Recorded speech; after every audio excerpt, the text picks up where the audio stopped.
ਵਾਹਿਗੁਰੂ ਵਾਹਿਗੁਰੂ ਵਾਹਿਗੁਰੂ ਵਾਹਿਗੁਰੂ ਵਾਹਿਗੁਰੂ।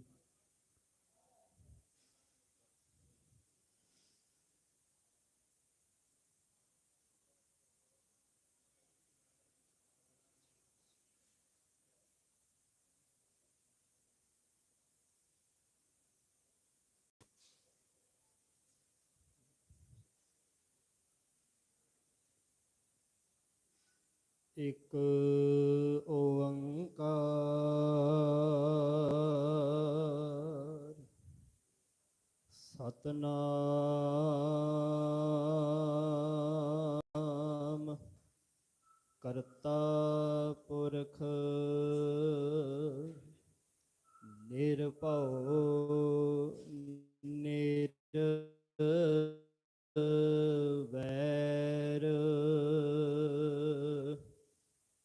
ਅਕਾਲ ਮੂਰਤ ਅਜੂਨੀ ਸੈਭੰ ਗੁਰ ਪ੍ਰਸਾਦ ਜਪ ਆਦ ਸਚ ਜੁਗਾਦ ਸਚ ਹੈ ਭੀ ਸਚ ਨਾਨਕ ਹੋਸੀ ਭੀ ਸਚ।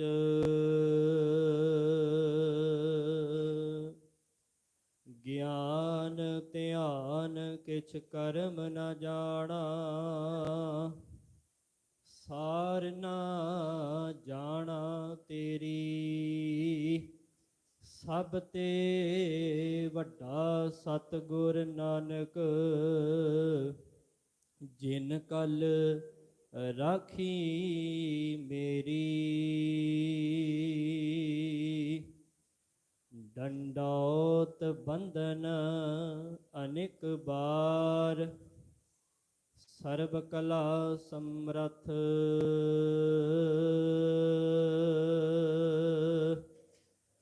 ਡੰਡੌਤ ਬੰਧਨ ਅਨੇਕ ਬਾਰ ਸਰਬ ਕਲਾ ਸਮਰੱਥ ਡੋਲਨ ਤੇ ਰਾਖਹੁ ਪ੍ਰਭੂ ਨਾਨਕ ਦੇ ਕਰ ਹੱਥ ਜੇਤਾ ਜੀਉ ਪਿੰਡ ਸਭ ਤੇਰਾ ਤੂੰ ਅੰਤਰ ਜਾਮੀ ਪੁਰਖ ਭਗਵਾਨ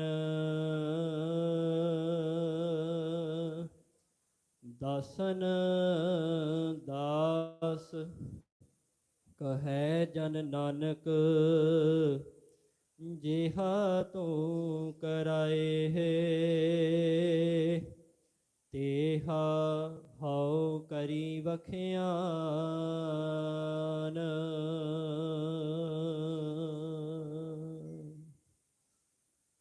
ਪਰਮ ਸਨਮਾਨਯੋਗ ਸਤਿਗੁਰੂ ਜੀ ਦੀ ਸਾਜੀ ਅਰ ਨਵਾਜੀ ਹੋਈ ਗੁਰੂ ਪਿਆਰੀ ਗੁਰੂ ਸਵਾਰੀ ਸਤਿਗੁਰੂ ਜੀ ਦਾ ਖਾਸ ਰੂਪ ਗੁਰੂ ਖਾਲਸਾ ਸਾਧ ਸੰਗਤ ਜੀਓ ਆਪ ਸਰਬੱਤ ਸੰਗਤਾਂ ਚਬਰ ਛਤਰ ਤਖਤ ਦੇ ਮਾਲਕ ਸਤਿਗੁਰੂ ਗਰੀਬ ਨਿਵਾਜ ਸਤਿਗੁਰੂ ਪਤਿਤ ਪਾਵਨ ਭਗਤ ਵਤਸਲ ਕਰੁਣਾ ਨਿਧਾਨ ਅਨਾਥਾਂ ਨਾਥ ਸਤਿਗੁਰੂ ਧੰਨ ਧੰਨ ਸਤਿਗੁਰੂ ਸ਼੍ਰੀ ਗੁਰੂ ਗ੍ਰੰਥ ਸਾਹਿਬ ਸੱਚੇ ਪਾਤਸ਼ਾਹ ਜੀ ਮਹਾਰਾਜ ਤਿਨਾਂ ਦੀ ਪਾਵਨ ਅਰ ਪਵਿੱਤਰ ਗੋਦ ਦੇ ਵਿੱਚ ਸਜ ਕਰਕੇ ਇਹਨਾਂ ਸਤ ਸੰਗਤ ਦੀਆਂ ਘੜੀਆਂ ਦਾ ਆਨੰਦ ਮਾਣ ਰਹੇ ਹੋ। ਤੋ ਆਓ ਸਭ ਤੋਂ ਪਹਿਲਾਂ ਧੰਨ ਧੰਨ ਸਤਿਗੁਰੂ ਸ਼੍ਰੀ ਗੁਰੂ ਗ੍ਰੰਥ ਸਾਹਿਬ ਸੱਚੇ ਪਾਤਸ਼ਾਹ ਜੀ ਮਹਾਰਾਜ ਤਿਨਾਂ ਨੂੰ ਫਤਿਹ ਬੁਲਾਈਏ ਅਰ ਫਤਿਹ ਬੁਲਾ ਕਰਕੇ ਇਹ ਆਸੀਸ ਪ੍ਰਾਪਤ ਕਰੀਏ ਸਤਿਗੁਰੂ ਜੀ ਤੋਂ ਇਹ ਆਸ਼ੀਰਵਾਦ ਪ੍ਰਾਪਤ ਕਰੀਏ ਕਿ ਸਤਿਗੁਰੂ ਜੀ ਜਿਤਨਾ ਵੀ ਸਮਾਂ ਆਪ ਜੀਆਂ ਦੇ ਪਾਵਨ ਅਰ ਪਵਿੱਤਰ ਸ਼ਬਦ ਦੀ ਵਿਚਾਰ ਹੋਵੇ, ਇੱਕ ਮਨ ਇੱਕ ਚਿੱਤ ਹੋ ਕਰਕੇ ਹਾਜ਼ਰੀ ਭਰ ਸਕੀਏ। ਇਸ ਕਰਕੇ ਆਓ ਕਲਗੀਆਂ ਵਾਲੇ, ਬਾਜਾਂ ਵਾਲੇ, ਤਾਜਾਂ ਵਾਲੇ, ਅੰਮ੍ਰਿਤ ਕੇ ਦਾਤੇ, ਸਰਬੰਸ ਦਾਨੀ ਸ਼ਹੀਦ ਪਿਤਾ ਦੇ ਪੁੱਤਰ ਨੇ ਤੇ ਸ਼ਹੀਦ ਪੁੱਤਰਾਂ ਦੇ ਪਿਤਾ ਨੇ। ਧੰਨ ਧੰਨ ਸਤਿਗੁਰੂ ਸ੍ਰੀ ਗੁਰੂ ਗੋਬਿੰਦ ਸਿੰਘ ਸਾਹਿਬ ਸੱਚੇ ਪਾਤਸ਼ਾਹ ਜੀ ਮਹਾਰਾਜ, ਜਿਨ੍ਹਾਂ ਨੇ ਸਾਨੂੰ ਫਤਿਹ ਦੀ ਦਾਤ ਬਖਸ਼ਿਸ਼ ਕੀਤੀ ਹੈ। ਸਾਧ ਸੰਗਤ ਜੀਓ, ਤੋ ਆਓ ਬੜੇ ਹੀ ਪ੍ਰੇਮ ਦੇ ਨਾਲ, ਪ੍ਰੀਤ ਦੇ ਨਾਲ, ਸ਼ਰਧਾ ਅਰ ਭਾਵਨਾ ਦੇ ਸਹਿਤ, ਅਦਬ ਸਤਿਕਾਰ ਸਹਿਤ, ਦੋਵੇਂ ਹੱਥ ਜੋੜ ਕਰਕੇ, ਸੀਸ ਝੁਕਾ ਕਰਕੇ ਸਤਿਗੁਰਾਂ ਜੀ ਨੂੰ ਫਤਿਹ ਬੁਲਾਈਏ। ਸਾਰੇ ਹੀ ਇੱਕ ਵਾਰੀ ਬੁਲੰਦ ਆਵਾਜ਼ ਵਿੱਚ ਗੱਜ ਕੇ ਆਖੋ ਜੀ, ਵਾਹਿਗੁਰੂ ਜੀ ਕਾ ਖਾਲਸਾ, ਵਾਹਿਗੁਰੂ ਜੀ ਕੀ ਫਤਿਹ ਜੀ। ਸਤਿਗੁਰੂ ਜੀ ਨੇ ਸਾਡੇ ਉੱਤੇ ਮਹਾਨ ਮਹਾਨ ਕਿਰਪਾ ਕੀਤੀ ਹੈ, ਜੋ ਆਪ ਆਪਣੇ ਦਇਆ ਦੇ ਖਜ਼ਾਨੇ ਦੇ ਵਿੱਚੋਂ ਕਿਣਕਾ ਮਾਤਰ ਸਾਡੀ ਝੋਲੀ ਵਿੱਚ ਵੀ ਪਾਇਆ। ਗਰੀਬਾਂ ਨੂੰ ਨਵਾਜਣ ਵਾਲੇ ਸਤਿਗੁਰਾਂ ਨੇ ਇਹਨਾਂ ਸਤ ਸੰਗਤ ਦੀਆਂ ਘੜੀਆਂ ਦੁਆਰਾ ਸਾਨੂੰ ਵੀ ਨਵਾਜਿਆ। ਤੋ ਆਓ ਇਸ ਥੋੜੇ ਸਮੇਂ ਤੋਂ ਬਹੁਤਾ ਲਾਭ ਪ੍ਰਾਪਤ ਕਰਨ ਦਾ ਯਤਨ ਕਰੀਏ। ਸਤਿਗੁਰੂ ਜੀ ਦਾ ਬਚਨ ਆਪਾਂ ਪੜ੍ਹਦੇ ਹਾਂ, ਪ੍ਰਭ ਕੀ ਉਸਤਤ ਕਰੋ ਸੰਤ ਮੀਤ। ਕਹਿੰਦੇ ਪ੍ਰਭੂ ਦੀ ਜੇ ਉਸਤਤੀ ਕਰਨੀ ਹੈ ਨਾ, ਵਡਿਆਈ ਕਰਨੀ ਹੈ, ਜੇ ਉਸ ਮਾਲਕ ਦਾ ਜਸ ਉਚਾਰਨ ਕਰਨਾ ਹੈ ਤੇ ਕਿਵੇਂ ਕਰਨਾ ਹੈ? ਅੱਗੇ ਦੱਸਦੇ ਨੇ, ਸਾਵਧਾਨ ਏਕਾਗਰ ਚੀਤ, ਇੱਕ ਮਨ ਇੱਕ ਚਿੱਤ ਹੋ ਕੇ, ਸਾਵਧਾਨ ਹੋ ਕੇ, ਇੱਕ ਰਸ ਹੋ ਕੇ, ਐਨ ਜੁੜ ਕੇ, ਜੋ ਵੀ ਸਤਿਗੁਰੂ ਜੀ ਪਾਵਨ ਅਰ ਪਵਿੱਤਰ ਉਪਦੇਸ਼ ਕਰਦੇ ਨੇ ਉਸ ਨੂੰ ਹਿਰਦੇ ਵਿੱਚ ਧਾਰਨ ਕਰਨਾ ਹੈ ਆਪਾਂ। ਕਿਉਂ? ਕਿਉਂਕਿ ਕਹਿੰਦੇ ਇਹ ਸ਼ਬਦ ਐਸਾ ਹੈ, ਇਹ ਸ਼ਬਦ ਦੀ ਵਿਚਾਰ ਐਸੀ ਹੈ। ਲੋਕ ਆਪਣੇ ਆਪ ਨੂੰ ਸੋਹਣਾ ਬਣਾਉਣ ਦੇ ਵਾਸਤੇ ਨਾ ਤਰ੍ਹਾਂ ਤਰ੍ਹਾਂ ਦੇ ਪਦਾਰਥ ਵਰਤਦੇ ਨੇ, ਪਰ ਕਹਿੰਦੇ ਜੇ ਮਨ ਨੂੰ ਸੋਹਣਾ ਬਣਾਉਣਾ ਹੈ ਨਾ ਸਿੱਖਾ, ਤੇ ਸ਼ਬਦ ਦੇ ਨਾਲ ਸ਼ਿੰਗਾਰਨਾ ਕਰ। ਆਖੋ ਸਤਨਾਮ ਸ਼੍ਰੀ, ਗੱਜ ਕੇ ਆਖੋ ਸਤਨਾਮ। ਇਸ ਸ਼ਬਦ ਨੂੰ ਕਹਿੰਦੇ ਜੇ ਕਮਾਈ ਕਰੇ ਨਾ ਸ਼ਬਦ ਦੀ, ਸ਼ਬਦ ਨੂੰ ਜ਼ਿੰਦਗੀ ਵਿਚਾਰ ਕੇ ਲੈ ਆਵੇਂ ਤੇ ਤੇਰਾ ਮਨ ਸੋਹਣਾ ਹੋ ਜਾਏਗਾ। ਅਜੇ ਤਾਂ ਤਨ ਹੀ ਸੋਹਣਾ ਕਰਦੇ ਫਿਰਦੇ ਆ, ਅਜੇ ਤਾਂ ਬਹੁਤਾ ਖਿਆਲ ਤਨ ਦਾ ਹੈ, ਮਨ ਦਾ ਨਹੀਂ।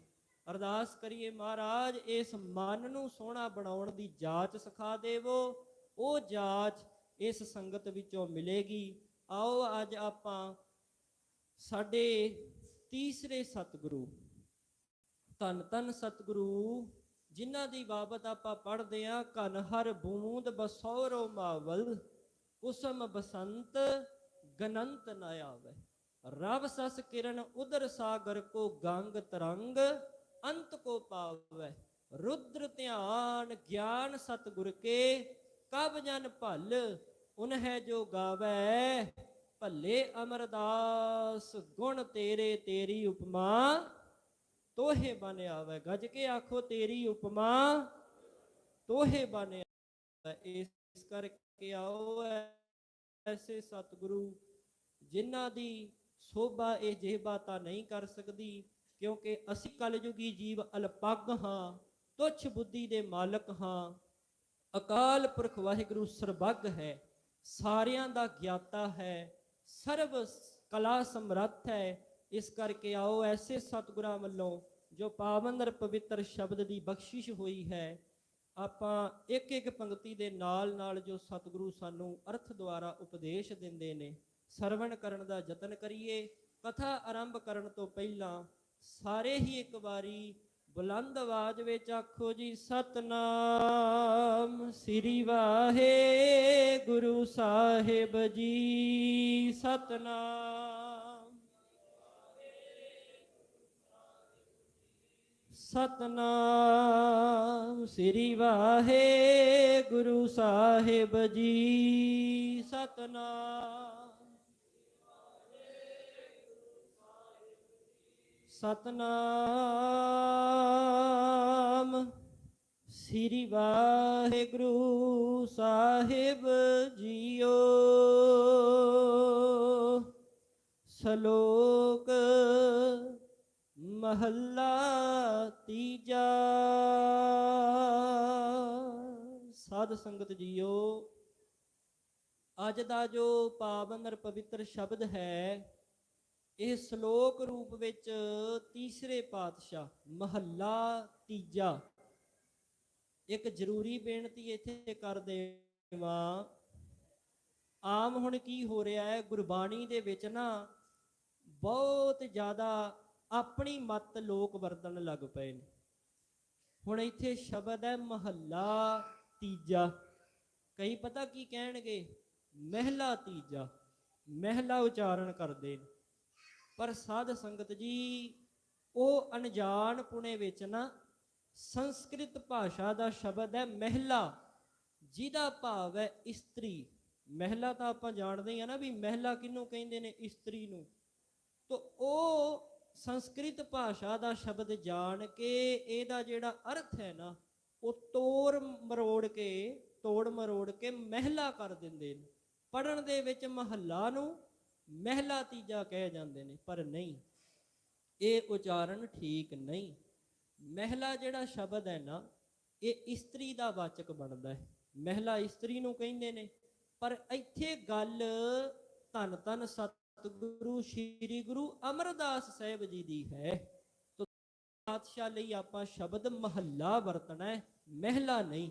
ਕਿਉਂਕਿ ਜੇ ਇਹਦੇ ਵਿੱਚ ਸ਼ੰਕਾ ਹੋਵੇ ਨਾ, ਆਪ ਕਿਤੇ ਖੁਦ ਤੁਸੀਂ ਸ਼੍ਰੀ ਹੁਕਮਨਾਮਾ ਸਾਹਿਬ ਜਦੋਂ ਲਓਗੇ ਨਾ, ਕਿਤੇ ਕਿਤੇ ਜਾਂ ਤੁਹਾਨੂੰ ਵੇਖਣ ਨੂੰ ਮਿਲੇਗਾ, ਜਦੋਂ ਤੁਸੀਂ ਆਪ ਸ਼੍ਰੀ ਸਹਿਜ ਪਾਠ ਕਰੋਗੇ ਤਾਂ ਤੁਹਾਨੂੰ ਵੇਖਣ ਨੂੰ ਮਿਲੇਗਾ, ਕਈ ਥਾਵਾਂ ਤੇ ਮਹਾਰਾਜ ਨੇ ਨਾ ਤੀਜੇ ਦੀ ਥਾਂ ਤੇ ਨਾਲ ਇੱਕ ਤਾਂ ਗਣਿਤ ਦਾ ਤੀਜਾ ਪਾਇਆ, ਜਿਹੜਾ ਗੁਰਮੁਖੀ ਅੱਖਰ ਹੈ ਨਾ ਤੀਜਾ 3, ਉਹ ਪਾਇਆ ਹੋਇਆ। ਤੇ ਕਈ ਥਾਵਾਂ ਤੇ ਤੱਤੇ ਨੂੰ ਬਿਹਾਰੀ ਤੇ ਜੱਜੇ ਨੂੰ ਕੰਨਾ, ਇਉਂ ਪੰਜਾਬੀ ਵਿੱਚ ਵੱਖਰਾ ਦਿੱਤਾ ਹੈ ਕਿ ਭੁਲੇਖਾ ਨਾ ਪੈ ਜੇ। ਮਹਿਲਾ ਤੀਜੀ ਹੋਣਾ ਚਾਹੀਦਾ ਸੀ ਨਾ, ਜੇ ਇਸਤਰੀ ਹੁੰਦੀ ਤੇ ਮਹਿਲਾ ਤੀਜੀ ਆਉਣਾ ਸੀ, ਤੀਜਾ ਥੋੜਾ ਆਉਣਾ ਸੀ। ਪੁਰਸ਼ ਵਾਸਤੇ ਤੀਜਾ ਸ਼ਬਦ ਵਾਚਕ ਹੈ, ਮਹੱਲਾ ਤੀਜਾ। ਇਹ ਇਸਤਰੀ ਵਾਚਕ ਬਣ ਜਾਂਦਾ ਵੀ ਮਹਿਲਾ ਤੀਜੀ, ਇਸ ਕਰਕੇ ਇਹ ਮਹਿਲਾ ਉਚਾਰਨ ਗਲਤ ਬਣਦਾ ਹੈ। ਮਹੱਲਾ ਤੀਜਾ ਤੋਂ ਭਾਵ ਧੰਨ ਗੁਰੂ ਅਮਰਦਾਸ ਸਾਹਿਬ ਸੱਚੇ ਪਾਤਸ਼ਾਹ ਜੀ, ਭਾਵ ਤੀਸਰੇ ਸਵਰੂਪ। ਕਈ ਇਹ ਵੀ ਕਹਿ ਜਾਂਦੇ ਨੇ, ਆਖੇ ਜੀ ਆ ਹੁਣ ਜਿਵੇਂ 7ਵੇਂ ਪਾਤਸ਼ਾਹ ਜੀ ਦਾ ਪ੍ਰਕਾਸ਼ ਪੁਰਬ ਲੰਘਿਆ ਨਾ, ਕਈ ਕਹਿਣਗੇ ਜੀ 7ਵੀਂ ਜੋਤ ਦਾ ਪ੍ਰਕਾਸ਼ ਪੁਰਬ ਹੈ। ਨਾ ਨਾ, ਮਹਾਰਾਜ ਕਹਿੰਦੇ ਜੋਤ ਇੱਕ ਹੈ। 10 ਪਾਤਸ਼ਾਹੀਆਂ ਵਿੱਚ ਜੋਤ ਇੱਕ ਵਰਤ ਰਹੀ ਹੈ, ਸਵਰੂਪ 10 ਨੇ। ਜਾਮਾ ਬਦਲਿਆ, ਸਰੀਰ ਬਦਲਿਆ, ਕਾਇਆ ਬਦਲੀ ਹੈ, ਕਾਇਆ ਬਦਲੀ ਹੈ, ਸਰੀਰ ਬਦਲਿਆ। ਸਾਧ ਸੰਗਤ ਜੀਓ, ਜੋਤ ਥੋੜਾ ਬਦਲ ਗਈ ਹੈ। ਇਸ ਕਰਕੇ ਇਹ ਵੀ ਕਹਿਣਾ ਯੋਗ ਨਹੀਂ ਵੀ 7ਵੀਂ ਜੋਤ ਜਾਂ ਤੀਜੀ ਜੋਤ, ਨਾ, ਸਵਰੂਪ ਤੀਜਾ, ਸਵਰੂਪ 7ਵਾਂ। ਕਿਉਂਕਿ ਮਹਾਰਾਜ ਦਾ ਬਚਨ ਆਪਾਂ ਪੜ੍ਹਦੇ ਹਾਂ, ਜੋਤ ਓਹਾ ਜੁਗਤ ਸਾਏ ਸਹਿ ਕਾਇਆ ਫੇਰ ਪਲਟੀ ਹੈ। ਇਹ ਬਚਨ ਆਪਾਂ ਪੜ੍ਹਦੇ ਹਾਂ। ਤੋ ਆਓ, ਮਹੱਲਾ ਤੀਜਾ ਜਿਹੜਾ ਅਸਲ ਵਾਚਕ ਹੈ, ਧੰਨ ਧੰਨ ਸਤਿਗੁਰੂ ਸ਼੍ਰੀ ਗੁਰੂ ਅਮਰਦਾਸ ਸਾਹਿਬ ਸੱਚੇ ਪਾਤਸ਼ਾਹ ਜੀ ਸਾਨੂੰ ਕੀ ਉਪਦੇਸ਼ ਕਰਦੇ ਹਨ।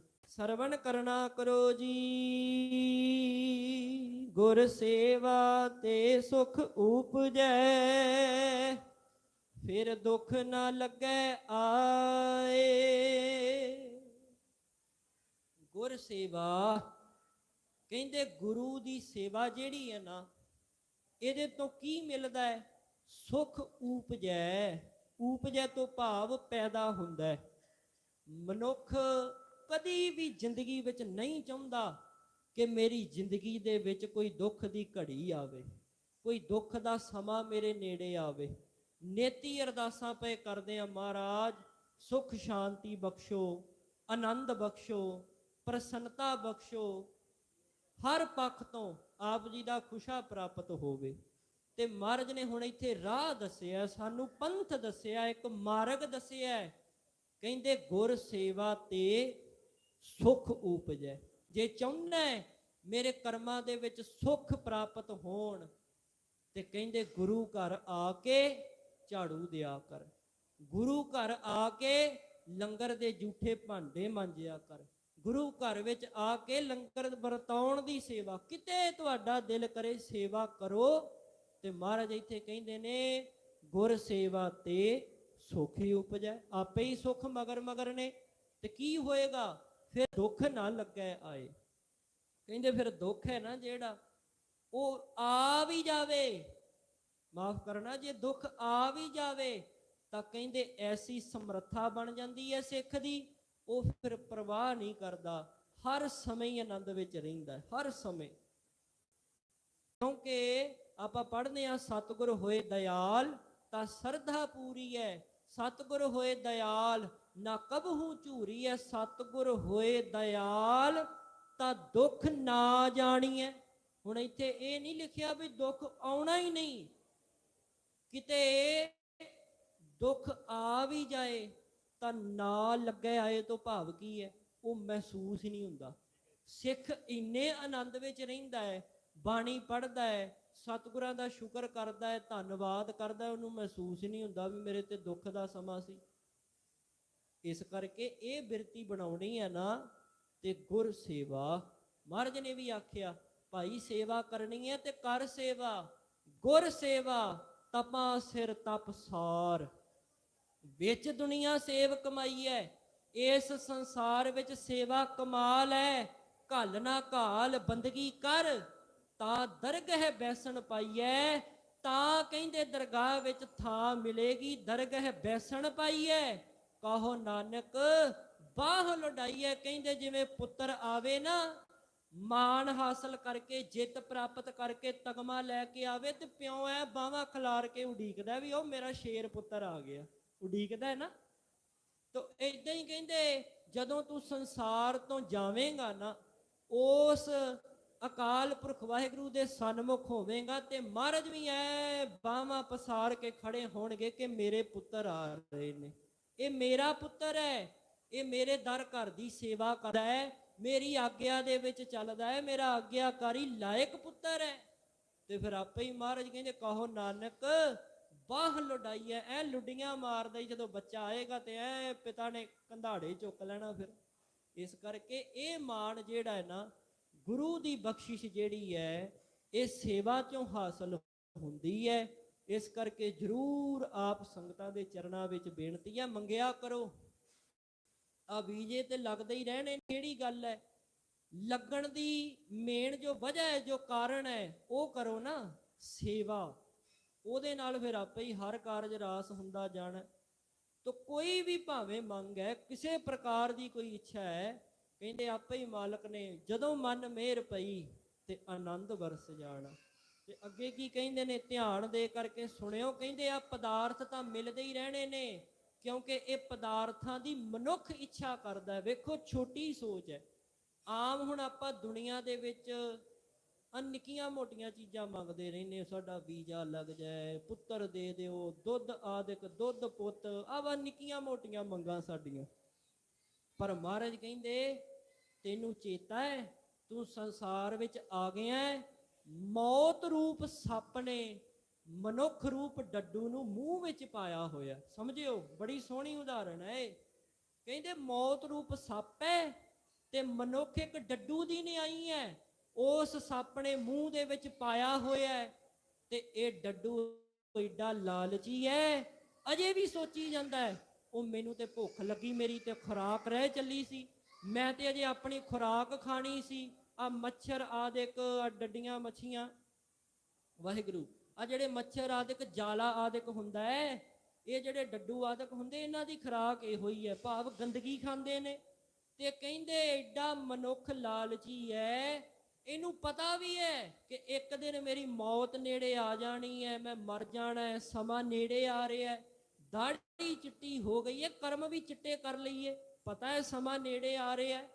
ਪਰ ਕਹਿੰਦੇ ਕੀ ਹੈ, ਅਜੇ ਵੀ ਲੱਗਿਆ ਹੋਇਆ, ਪੈਸਾ ਜੋੜ ਲਈਏ, ਬੱਚਿਆਂ ਲਈ ਕਮਾ ਜਾਈਏ, ਇਹਨਾਂ ਲਈ ਘਰ ਚਲੀਏ, ਦਿਨ ਰਾਤ ਮਰਦੇ ਫਿਰਦੇ ਆ। ਪਰ ਮਹਾਰਾਜ ਕਹਿੰਦੇ ਚੇਤਾ ਰੱਖ, ਛਿਨ ਛਿਨ ਤਨ ਛੀਜੈ, ਜਰਾ ਜਨਾਵੈ, ਤਬ ਤੇਰੀ ਓਕ ਕੋਈ ਪਾਣੀਓ ਨਾ ਪਾਵੈ।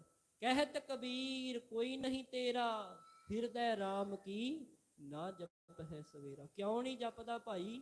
ਤੈਨੂੰ ਪਤਾ ਹੈ ਜਿੰਨਾ ਕਰਕੇ ਦਿਨ ਰਾਤ ਕਰਦਾ ਫਿਰਦਾ, ਇਹਨਾਂ ਨੇ ਕੱਲ ਨੂੰ ਪਾਣੀ ਵੀ ਪੁੱਛਣਾ ਕਿ ਨਹੀਂ? ਪਤਾ ਕੋਈ ਨਹੀਂ ਪਤਾ। ਇਸ ਕਰਕੇ ਕਹਿੰਦੇ ਗੁਰੂ ਦੀ ਸੇਵਾ ਤੋਂ ਕੀ ਮਿਲਦਾ ਹੈ? ਮਹਾਰਾਜ ਅੱਗੇ ਦੱਸਦੇ, ਕਹਿੰਦੇ ਜੇ ਮੰਗਣਾ ਹੈ ਤੇ ਆਹ ਮੰਗਿਆ ਕਰੋ ਕਿ ਅੱਗੋਂ 84 ਲੱਖ ਜੂਨਾਂ ਵਿੱਚ ਫੇਰ ਨਾ ਭਟਕਣਾ ਪੈ ਜਾਏ, ਮੁੜ ਨਾ ਉਹਦੇ ਵਿੱਚ ਅਸੀਂ ਸ਼ਾਮਲ ਹੋ ਜਾਈਏ। ਉਹ ਦਾਤ ਦੇ ਕਹਿੰਦੇ ਮੰਗਦਾ ਹੀ ਕੋਈ ਨਹੀਂ, ਹੋਰ ਹੀ ਕੁਝ ਮੰਗਦੇ ਰਹਿੰਦੇ ਮੇਰੇ ਕੋਲ ਆ ਕੇ। ਕਦੀ ਨਾਮ ਨਹੀਂ ਮੰਗਿਆ, ਕਦੀ ਦਾਤੇ ਨੂੰ ਨਹੀਂ ਮੰਗਿਆ, ਦਾਤਾਂ ਮੰਗ ਲਈਆਂ, ਦਾਤਾਂ ਦੇਣ ਵਾਲਾ ਦਾਤਾ ਮੰਗਿਆ ਹੀ ਨਹੀਂ, ਉਹ ਪਿੱਛੇ ਹੀ ਛੱਡ ਦਿੱਤਾ। ਇਸ ਕਰਕੇ ਦੇਣ ਵਾਲਾ ਇੱਕ ਹੈ, ਦਾਤਾਂ ਦੀ ਬਜਾਏ ਦਾਤੇ ਨੂੰ ਹੀ ਮੰਗ ਲਓ। ਕਿਉਂਕਿ ਜੇ ਦਰਖਤ ਹੀ ਤੁਹਾਡੇ ਕੋਲ ਹੈ ਨਾ, ਹੁਣ ਕੀ ਹੈ, ਛਾਂ ਮੰਗਦੇ ਫਿਰਦੇ ਆ, ਮਹਾਰਾਜ ਛਾਂ ਬਖਸ਼ੋ। ਪਰ ਜੇ ਦਰਖਤ ਹੀ ਕੋਲ ਹੋਏਗਾ ਤੇ ਫਿਰ ਛਾਂ ਮੰਗਣ ਦੀ ਲੋੜ ਹੈ ਕਿਤੇ? ਛਾਂ ਪਿੱਛੇ ਥੋੜਾ ਰਹਿ ਜਾਣੀ, ਛਾਂ ਆਪੇ ਹੀ ਆ ਜਾਏਗੀ। ਇਸ ਕਰਕੇ ਕਹਿੰਦੇ ਮਿਲਦਾ ਕੀ ਹੈ? ਸਰਵਣ ਕਰਨਾ ਕਰੋ, ਜੰਮਣ ਮਰਣਾ ਮਿਟ ਗਿਆ, ਕਾਲੇ ਕਾ ਕਿਛ ਨਾ ਬਸਾਏ। ਆ ਦਾਤ ਮੰਗੋ। ਜਦੋਂ ਗੁਰੂ ਦੀ ਆਪਾਂ ਸੇਵਾ ਕਰਨੀ ਹੈ ਨਾ ਸਾਧ ਸੰਗਤ ਜੀਓ, ਤਾਂ ਕਹਿੰਦੇ ਤੈਨੂੰ 84 ਲੱਖ ਜੂਨਾਂ ਦਾ ਗੇੜਾ ਮੁੜ ਨਹੀਂ ਭੋਗਣਾ ਪਏਗਾ। ਜੰਮਣ ਮਰਨਾ ਮਿਟ ਗਿਆ, ਖਤਮ ਹੋ ਜਾਣਾ ਹੈ, ਇਹ ਨਾਸ਼ ਹੋ ਜਾਣਾ ਹੈ। ਕਾਲੇ ਕਾ, ਕਾਲੇ ਤੋਂ ਭਾਵ ਕਾਲ, ਮੌਤ ਰੂਪ ਕਾਲ, ਮੌਤ ਰੂਪ ਜਿਹੜਾ ਸਮਾਂ ਸਾਡੇ ਤੇ ਮੰਡਰਾ ਰਿਹਾ ਹੈ, ਸਾਡੇ ਸਿਰ ਤੇ ਨਗਾਰਾ ਬਣ ਚੋਟਾਂ ਮਾਰਦਾ ਕਿ ਕਦੋਂ ਮੈਨੂੰ ਅਕਾਲ ਪੁਰਖ ਵਾਹਿਗੁਰੂ ਦਾ ਹੁਕਮ ਹੋਵੇ ਤੇ ਮੈਂ ਇਸ ਨੂੰ ਸ਼ਿਕੰਜੇ ਵਿੱਚ ਲੈ ਜਾਵਾਂ। ਮੌਤ ਹੈ ਨਾ, ਕੋਈ ਪਤਾ ਥੋੜਾ ਕਿਹੜੇ ਵੇਲੇ ਆ ਜਾਣੀ ਹੈ। ਆਪਾਂ ਪੜ੍ਹਦੇ ਹੀ ਆ ਵੀ ਬਿਨਾਂ ਪੁੱਛਿਆਂ ਤੋਂ ਹੀ ਮਾਲਕ ਨੇ ਲੈ ਜਾਣਾ। ਨਾਨਕ ਕਿਸਨੋਂ ਆਖੀ ਹੈ, ਵਿਣ ਪੁੱਛਿਆਂ ਹੀ ਲੈ ਜਾਣਾ। ਪਤਾ ਥੋੜਾ ਲੱਗਣਾ ਕਿਹੜੇ ਵੇਲੇ ਸਮਾਂ ਆ ਬਣਨਾ। ਇਸ ਕਰਕੇ ਕਰਨਾ ਕੀ ਹੈ? ਜੰਮਣ ਮਰਨਾ ਮਿਟ ਗਿਆ। ਗੁਰੂ ਦੀ ਸੇਵਾ ਦੇ ਨਾਲ ਆਹ ਦਾਤ ਪ੍ਰਾਪਤ ਹੋ ਜਾਏਗੀ। 84 ਲੱਖ ਜੂਨਾਂ ਤੋਂ ਨਿਜਾਤ, ਮੁਕਤੀ ਮੁੜ ਨਹੀਂ ਭੋਗਣੀਆਂ ਪੈਣਗੀਆਂ। ਪਰ ਅੱਜ ਵੀ ਕਹਿੰਦੇ ਉਹ ਬੰਦੇ ਪਸ਼ੂਆਂ ਦੇ ਸਮਾਨ ਨੇ ਜਿਹੜੇ ਉਸ ਅਕਾਲ ਪੁਰਖ ਵਾਹਿਗੁਰੂ ਨੂੰ ਭੁੱਲ ਗਏ ਨੇ। ਮਾਫ ਕਰਨਾ, ਇਹ ਗੁਰਬਾਣੀ ਦਾ ਸ਼ਬਦ ਹੈ। ਗੁਰ ਮੰਤਰ ਹੀਨਸ ਜੋ ਪ੍ਰਾਨੀ, ਤ੍ਰਿਗੰਤ ਜਨਮ ਭ੍ਰਸ਼ਟ ਨਹਿ। ਗੁਰੂ ਦੇ ਮੰਤਰ ਤੋਂ ਹੀਣਾ ਪੁਰਸ਼, ਗੁਰ ਮੰਤਰ ਹੀਨਸ ਜੋ ਪ੍ਰਾਨੀ, ਜਿਹੜਾ ਪ੍ਰਮਾਤਮਾ ਦਾ ਨਾਮ ਨਹੀਂ ਜਪਦਾ, ਇਹਦੇ ਤੋਂ ਬਿਨਾ ਆਪਣਾ ਸਮਾਂ ਲੰਘਾ ਰਿਹਾ ਹੈ, ਕਹਿੰਦੇ ਤ੍ਰਿਗੰਤ ਜਨਮ ਭ੍ਰਸ਼ਟ ਨਹਿ। ਖੋਟਾ ਜਨਮ ਹੈ ਉਹਦਾ, ਭੈੜਾ ਬੰਦਾ ਹੈ ਉਹ, ਉਹਦੇ ਆਉਣ ਦਾ ਲਾਭ ਹੀ ਕੋਈ ਨਹੀਂ। ਕਹਿੰਦੇ ਪਤਾ ਕਿੱਦਾਂ ਦੀ ਜੂਗੀ? ਕੂਕਰ ਹੈ, ਸੂਕਰ ਹੈ, ਗਰਤ ਪਹਿ, ਕੰਕ ਹੈ, ਸਰਪਨ ਹੈ, ਤੁਲਖਲ ਹੈ। ਕਹਿੰਦੇ ਮਨੁੱਖ ਅੱਜ ਦੇ ਸਮੇਂ ਵਿੱਚ ਪਰਮਾਤਮਾ ਨੂੰ ਭੁੱਲ ਕੇ ਕਿਵੇਂ ਦੀ ਜ਼ਿੰਦਗੀ ਜਿਉਂਦਾ? ਕੂਕਰ ਹੈ ਕੁੱਤਾ, ਸੂਕਰ ਹੈ ਸੂਰ, ਗਰਦ ਪਹਿ ਗਧੇ ਜਿਹੜੇ ਆ ਵੇਖਦੇ ਹੋ ਤੁਸੀਂ। ਕੂਕਰ ਹੈ, ਸੂਕਰ ਹੈ, ਗਰਦ ਪਹਿ, ਕੰਕ ਹੈ ਕਾਂ, ਤੁਲਖਲ ਹੈ, ਸਰਪਨ ਹੈ ਸੱਪ, ਤੁਲਖਲ ਹੈ। ਕਹਿੰਦੇ ਇਹ ਕੀ ਕਰਦੇ ਨੇ? ਇਹ ਗੰਦਗੀ ਖਾਂਦੇ ਨੇ ਸਾਰੇ, ਲੱਭਦੇ ਫਿਰਦੇ ਨੇ, ਕੁੱਤੇ ਵੀ ਭਾਲ ਕਰਦੇ ਕਿਤੇ ਕੁਝ ਖਾਣ ਨੂੰ ਲੱਭ ਜਾਏ। ਆ ਸੂਰ ਗੰਦਗੀ ਖਾਂਦਾ ਹੈ, ਉਹ ਗਧੇ ਵੀ ਕਹਿੰਦੇ ਢਾਉਂਦੇ ਰਹਿੰਦੇ ਨੇ। ਕੂਕਰ ਹੈ, ਸੂਕਰ ਹੈ, ਗਰਤ ਪਹਿ, ਕੰਕ ਹੈ, ਕਾਂ ਕੀ ਕਰਦਾ ਹੈ? ਉਹ ਵੀ ਕਹਿੰਦੇ ਭਾਵੇਂ ਉਹਨੂੰ ਨਾ ਨਦੀ ਲੱਭ ਜਾਏ, ਪਾਣੀ ਉਹਨੇ ਟੋਭੇ ਵਿੱਚ ਹੀ ਪੀਣਾ। ਆਦਤ ਪਈ ਹੈ ਨਾ ਪੱਥਰ ਪਾ ਪਾ ਕੇ ਪਾਣੀ ਲਿਆ ਕੇ ਉੱਪਰ ਗੰਦਾ ਪਾਣੀ ਹੋਈ ਪੀਣਾ ਉਹਨੇ, ਕਿਉਂਕਿ ਸੁਭਾਅ ਹੈ। ਆਪਾਂ ਪੜ੍ਹਦੇ ਹੀ ਆ, ਪਾਪੀ ਭਗਤ ਨਾ ਭਾਵਈ। ਕਹਿੰਦੇ ਪਾਪੀਆਂ ਨੂੰ ਭਗਤੀ ਪਸੰਦ ਨਹੀਂ, ਉਹ ਤੜਫਦੇ ਰਹਿੰਦੇ, ਔਖੇ ਹੁੰਦੇ ਰਹਿੰਦੇ ਵੀ ਹਾਏ ਕਿੱਥੇ ਆ ਗਏ, ਇਹ ਤੇ ਸਮਾਂ ਹੀ ਬੜਾ ਲੱਗ ਗਿਆ, ਅੱਜ ਤੇ ਔਖੇ ਹੁੰਦੇ ਨੇ। ਇਹ ਪਾਪੀਆਂ ਦੀ ਨਿਸ਼ਾਨੀ ਹੈ। ਜਿਹੜਾ ਸੰਗਤ ਵਿੱਚ ਆ ਕੇ ਕਾਹਲਾ ਪਵੇ ਨਾ, ਸਮਝੋ ਵੀ ਇਹ ਪਾਪੀ ਹੈ, ਇਹਨੂੰ ਭਗਤੀ ਪਸੰਦ ਨਹੀਂ, ਗੁਰੂ ਦੇ ਘਰ ਵਿੱਚ ਆਉਣਾ ਇਹਨੂੰ ਪਸੰਦ ਨਹੀਂ। ਤਾਂ ਉਹ ਮਹਾਰਾਜ ਕਹਿੰਦੇ ਪਾਪੀ ਭਗਤ ਨਾ ਭਾਵਈ, ਹਰ ਪੂਜਾ ਨਾ ਸਹਾਏ, ਮਾਖੀ ਚੰਦਨ ਪਰ ਹਰੈ। ਮੱਖੀ ਜਿਹੜੀ ਹੈ ਉਹ ਚੰਦਨ ਨੂੰ ਛੱਡ ਕੇ ਗੰਦਗੀ ਤੇ ਜਾਂਦੀ ਹੈ। ਚੰਦਨ ਦੀ ਸੁਗੰਧੀ ਦਾ ਆਨੰਦ ਨਹੀਂ ਮਾਣਦੀ। ਮਾਖੀ ਚੰਦਨ ਪਰ ਹਰੈ ਜਹ ਬੇਗੰਧ, ਜਿੱਥੇ ਗੰਦਗੀ ਹੈ ਤਹਿ ਜਾਏ ਉੱਥੇ ਜਾਂਦੀ ਹੈ। ਭਾਵ ਸਾਡਾ ਹਾਲ ਕੀ ਹੈ, ਸਾਰੀ ਉਮਰ ਗਧਿਆਂ ਦੀ ਤਰ੍ਹਾਂ ਭਾਰ ਹੀ ਢੋਈ ਗਏ, ਆਹ ਲੈ ਆਓ, ਆਹ ਲੈ ਆਓ, ਆਹ ਵੀ ਜੋੜ ਲਓ, ਇੰਨਾ ਪੈਸਾ, ਹੁਣ ਇੰਨੀ ਤਨਖਾਹ ਵੱਧ ਜਾਏ, ਹੁਣ ਆਹ ਵੀ ਹੋ ਜਾਏ, ਐਵੇਂ ਕਾਵਾਂ ਰੋਲੀ ਪਾ ਛੱਡੀ, ਸਾਰੀ ਦਿਹਾੜੀ ਵਿਹਲੀਆਂ ਗੱਲਾਂ ਕਰ ਛੱਡੀਆਂ। ਇਹੋ ਜਿਹੀ ਜ਼ਿੰਦਗੀ ਜਿਉ ਰਹੇ ਨਾ, ਬਹੁਤਾਤ ਇਦਾਂ ਹੀ ਸਮਾਂ ਲੰਘ ਰਿਹਾ। ਸੋਚਿਆ ਹੀ ਨਹੀਂ ਕਦੀ ਵੀ ਜਿਹਨੇ ਇੰਨਾ ਕੁਝ ਦੇ ਦਿੱਤਾ ਹੈ, ਕਦੀ ਉਹਦੀ ਯਾਦ ਵਿੱਚ ਵੀ ਜੁੜ ਜਾਈਏ। ਸੋਚਿਆ ਹੀ ਨਹੀਂ ਆਪਾਂ ਕਦੀ। ਤੇ ਕਹਿੰਦੇ ਜੇ ਤੂੰ ਸੋਚਣ ਲੱਗ ਪਿਆ, ਫਿਰ ਉਹਦੀ ਗੱਲ ਮੰਨ ਕੇ ਉਹਦਾ ਨਾਮ ਤੇ ਆਉਣ ਲੱਗ ਪਿਆ, ਤੇ ਯਾਦ ਰੱਖੀ ਫਿਰ 84 ਲੱਖ ਜੂਨ ਤੋਂ ਨਿਜਾਕਤ ਪ੍ਰਾਪਤ ਕਰੇਗਾ। ਆਓ ਆਪਾਂ ਹੁਣ ਨਾਲ ਇੱਕ ਛੋਟੀ ਜੀ ਸਿੱਖਿਆਦਾਇਕ ਸਾਖੀ ਆਪ ਸਰਵਣ ਕਰਿਓ। ਕਾਲੇ ਕਾ ਕੇਸ਼ ਨਾ ਬਸਾਏ। ਕਹਿੰਦੇ ਕਾਲ ਵੀ ਫਿਰ ਕੁਝ ਨਹੀਂ ਵਿਗਾੜ ਸਕਦਾ ਜਦੋਂ ਉਹਦਾ ਨਾਮ ਜਪੀਏ। ਉਹਦੇ ਨਾਮ ਦੀਆਂ ਐਸੀਆਂ ਤਾਕਤਾਂ ਨੇ, ਐਸੀਆਂ ਬਰਕਤਾਂ ਨੇ ਉਸ ਕਾਲ ਪੁਰਖ ਵਾਹਿਗੁਰੂ ਦੇ ਨਾਮ ਦੀਆਂ। ਸਰਵਣ ਕਰਿਓ। ਕਹਿੰਦੇ ਉਹ ਇੱਕ ਬ੍ਰਾਹਮਣ ਸੀ। ਬ੍ਰਾਹਮਣ, ਉਹਦੇ 4 ਪੁੱਤਰ ਸਨ। ਧਿਆਨ ਦੇ ਕਰਕੇ ਸਰਵਣ ਕਰਿਓ। ਕਹਿੰਦੇ ਉਹਦੇ 4 ਪੁੱਤਰ ਸੀ। 3 ਪੁੱਤਰ ਬੜੀ ਕਮਾਈ ਕਰਨ ਵਾਲੇ। ਜਦੋਂ ਪੁੱਤਰ ਕਮਾਉਣ ਜੋਗਾ ਹੋਵੇ ਨਾ, ਪਿਤਾ ਛਾਤੀ ਚੌੜੀ ਕਰਕੇ ਤੁਰਦਾ, ਮੇਰਾ ਪੁੱਤਰ ਕਮਾਉਣ ਜੋਗਾ ਹੋ ਗਿਆ, ਜਵਾਨ ਹੋ ਗਿਆ, ਹੁਣ ਇਹਦਾ ਵਿਆਹ ਕਰਾਂਗੇ। ਖੁਸ਼ੀ ਹੁੰਦੀ ਹੈ ਨਾ, ਚਾਅ ਹੁੰਦਾ ਮਾਪਿਆਂ ਨੂੰ। ਤੇ ਕਹਿੰਦੇ ਇਦਾਂ ਹੀ ਉਹ 3 ਪੁੱਤਰ ਤਾਂ ਬੜੀ ਕਮਾਈ ਕਰਦੇ, ਦਿਨ ਰਾਤ ਮਿਹਨਤ ਕਰਦੇ, ਚੰਗਾ ਧਨ ਮਾਲ ਜੋੜਿਆ ਉਹਨਾਂ ਨੇ, ਪਿਤਾ ਦਾ ਨਾਂ ਰੌਸ਼ਨ ਕੀਤਾ। ਜਿਹੜਾ ਚੌਥਾ ਹੈ, ਉਹ ਕਹਿੰਦੇ ਉਹਦਾ ਧਿਆਨ ਹੀ ਪ੍ਰਮਾਤਮਾ ਦੀ ਬੰਦਗੀ ਵੱਲ ਹੈ। ਸਭ ਤੋਂ ਛੋਟਾ ਵੀ ਹੈ, ਉਮਰਾਂ ਕਰਕੇ, ਆਯੂ ਕਰਕੇ ਹੈ ਵੀ ਸਭ ਤੋਂ ਛੋਟਾ, ਤੇ ਉਹ ਨਾਮ ਹੀ ਜਪਦਾ ਰਹਿੰਦਾ। ਇੱਕ ਕਮਰੇ ਵਿੱਚ ਬਹਿ ਕੇ ਸਾਰੀ ਦਿਹਾੜੀ ਰਾਮ ਨਾਮ, ਰਾਮ ਨਾਮ ਜਪਦਾ ਹੀ ਰਹਿੰਦਾ ਹੈ, ਵਾਹਿਗੁਰੂ ਵਾਹਿਗੁਰੂ ਕਰਦਾ ਹੀ ਰਹਿੰਦਾ ਹੈ। ਤੇ ਹੁਣ ਜਿਹੜਾ ਬ੍ਰਾਹਮਣ ਹੈ ਨਾ, ਮਾਫ ਕਰਨਾ, ਹੈ ਤਾਂ ਬ੍ਰਾਹਮਣ ਸੀ ਪਰ ਸੋਚ ਛੋਟੀ ਸੀ। ਉਹ ਪਤਾ ਕੀ ਕਹਿੰਦਾ ਸੀ? ਕਹਿੰਦਾ ਇਹ ਤੇ ਵਿਹਲੜ ਹੀ ਪੈਦਾ ਹੋ ਗਿਆ, ਇਹਨੂੰ ਕੋਈ ਕੰਮ ਹੀ ਨਹੀਂ। ਕਹਿੰਦਾ ਸਾਰੀ ਦਿਹਾੜੀ ਵਿਹਲਾ ਅੰਦਰ ਬੈਠਾ ਪਤਾ ਨਹੀਂ ਕੀ ਕਰਦਾ ਰਹਿੰਦਾ। ਕਹਿੰਦਾ ਇਹਨੂੰ ਕੋਈ ਕੰਮ ਹੀ ਨਹੀਂ, ਵੀ ਤੂੰ ਕੋਈ ਕੰਮ ਕਾਰ ਕਰ, ਕੋਈ ਆਪਣੀ ਜ਼ਿੰਦਗੀ ਬਾਰੇ ਸੋਚ। ਕਿਉਂਕਿ ਆਮ ਹੁਣ ਸਾਡਾ ਸੁਭਾਅ ਹੀ ਬਣ ਗਿਆ, ਬੱਚਾ ਜਵਾਨ ਹੁੰਦਾ ਜਾਂਦਾ, ਉਹਨੂੰ ਕਹਿੰਦੇ ਆ ਚੱਲ ਵੀ ਕੰਮ ਤੇ ਲੱਗ ਜਾ। ਉਹਦਾ ਆਪਾਂ ਰੁਝਾਨ ਨਹੀਂ ਵੇਖਣਾ ਵੀ ਕਿੱਧਰਲੇ ਪਾਸੇ ਆ। ਕਈ ਤੇ ਧੱਕਾ ਹੀ ਕਰਦੇ ਨੇ। ਬੇਨਤੀ ਕਰਾਂ, ਬੱਚਿਆਂ ਨਾਲ ਕਦੀ ਵੀ ਧੱਕਾ ਨਾ ਕਰਿਆ ਕਰੋ। ਵੇਖੋ ਵੀ ਰੁਝਾਨ ਕਿੱਧਰਲੇ ਪਾਸੇ ਹੈ। ਜੇ ਗਲਤ ਚੱਲਦਾ ਹੈ ਤੇ ਫਿਰ ਰੋਕੋ। ਜੇ ਗੁਰਮਤ ਦੇ ਅਨੁਸਾਰ ਉਹ ਚੰਗੀ ਜ਼ਿੰਦਗੀ ਜਿਉਣੀ ਚਾਹੁੰਦਾ ਤੇ ਕਰਨ ਦਿਓ, ਕੁਝ ਕਰਨਾ ਚਾਹੁੰਦਾ ਤੇ ਕਰ ਲੈਣ ਦਿਓ। ਪਰਮਾਤਮਾ ਜ਼ਰੂਰ ਫਿਰ ਸਫਲਤਾ ਬਖਸ਼ਿਸ਼ ਕਰਦਾ। ਤੇ ਉਹ ਕਹਿੰਦੇ ਉਹ ਬ੍ਰਾਹਮਣ ਦੇ 4 ਪੁੱਤਰ ਸਨ, ਚੌਥਾ ਬੜਾ ਨਾਮ ਜਪਿਆ ਕਰੇ। ਤੇ ਉਹ ਬ੍ਰਾਹਮਣ ਨੇ ਆਖਿਆ, ਕਹਿੰਦਾ ਤੇ ਵਿਹਲਾ ਹੀ ਹੈ, ਕਿਸੇ ਕੰਮ ਦਾ ਨਹੀਂ, ਬਸ 3 ਪੁੱਤਰ ਮੇਰੇ ਵਧੀਆ ਨੇ। ਪਰ ਮਹਾਰਾਜ ਕਹਿੰਦੇ ਉਹ ਅਸਲ ਧਨ ਥੋੜਾ ਹੈ, ਉਹ ਤੇ ਅੱਜ ਜੋੜ ਲਏਗਾ, ਕੱਲ ਨੂੰ ਤੈਨੂੰ ਛੱਡ ਕੇ ਜਾਣਾ ਪਏਗਾ। ਕਾਹਦੇ ਵਾਸਤੇ, ਕਿਹਦੇ ਵਾਸਤੇ ਕਰਦਾ ਫਿਰਦਾ? ਇਹ ਤੇ ਮੁੱਕ ਜਾਣਾ ਨਾ ਇੱਕ ਦਿਨ। ਤੋ ਇਸ ਕਰਕੇ ਕਹਿੰਦੇ ਹੋਇਆ ਕਿ ਉਸ ਸ਼ਹਿਰ ਦਾ ਜਿਹੜਾ ਰਾਜਾ ਸੀ ਨਾ, ਪੁਰਾਣੇ ਸਮਿਆਂ ਵਿੱਚ ਰਾਜੇ ਹੁੰਦੇ ਸੀ, ਆਪ ਜਾਣਦੇ ਹੋ। ਕਹਿੰਦੇ ਉਹ ਜਿਹੜਾ ਰਾਜਾ ਸੀ ਨਾ, ਸਾਧ ਸੰਗਤ ਜੀ, ਉਹਦੇ ਘਰ ਵਿੱਚ ਔਲਾਦ ਨਹੀਂ ਸੀ, ਕੋਈ ਔਲਾਦ ਨਹੀਂ ਸੀ, ਬੱਚਾ ਨਹੀਂ ਸੀ ਹੁੰਦਾ। ਉਹਨੇ ਕੀ ਕੀਤਾ, ਉਹਨੇ ਕਦੀ ਕਿਸੇ ਕੋਲ ਜਾ ਕੇ ਪੁੱਛਣਾ, ਕਦੀ ਕਿਸੇ ਰਿਸ਼ੀ ਮੁਨੀ ਕੋਲ ਜਾ ਕੇ ਸਵਾਲ ਕਰਨਾ, ਜੀ ਮੇਰੇ ਘਰ ਔਲਾਦ ਨਹੀਂ ਹੁੰਦੀ। ਉਹ ਕਿਸੇ ਬੇਨਤੀ ਹੈ, ਵਾਹਿਗੁਰੂ ਜੀ ਆਪਣਾ ਸਿਰ ਢੱਕ ਕੇ ਆਓ ਜੀ। ਤੋ ਸਾਧ ਸੰਗਤ ਜੀ, ਉਹ ਰਾਜੇ ਦੇ ਘਰ ਪੁੱਤਰ ਨਹੀਂ ਸੀ ਹੁੰਦਾ। ਤੇ ਕਹਿੰਦੇ ਹੋਇਆ ਕਿ ਉਹਨੇ ਕਿਸੇ ਕੋਲੋਂ ਪੁੱਛਿਆ ਤੇ ਉਹਨੇ ਪੁੱਠੀ ਮੱਤ ਦੇ ਦਿੱਤੀ। ਉਹ ਕਹਿੰਦਾ ਇਦਾਂ ਕਰ, ਕਿਉਂਕਿ ਪੁਰਾਣੇ ਸਮਿਆਂ ਵਿੱਚ ਆਮ ਹੀ ਲੋਕ ਕਰਦੇ ਸੀ। ਕਹਿੰਦਾ ਤੈਨੂੰ ਨਾ ਕਿਸੇ ਬੱਚੇ ਦੀ ਬਲੀ ਦੇਣੀ ਪਏਗੀ। ਧਿਆਨ ਦੇ ਕਰਕੇ ਸਰਵਣ ਕਰੋ ਜਰਾ, ਬੜੀ ਸੋਹਣੀ ਗਾਥਾ ਹੈ, ਜੇ ਆਪ ਜੀ ਦੇ ਸਮਝ ਵਿੱਚ ਪੈ ਜਾਏ।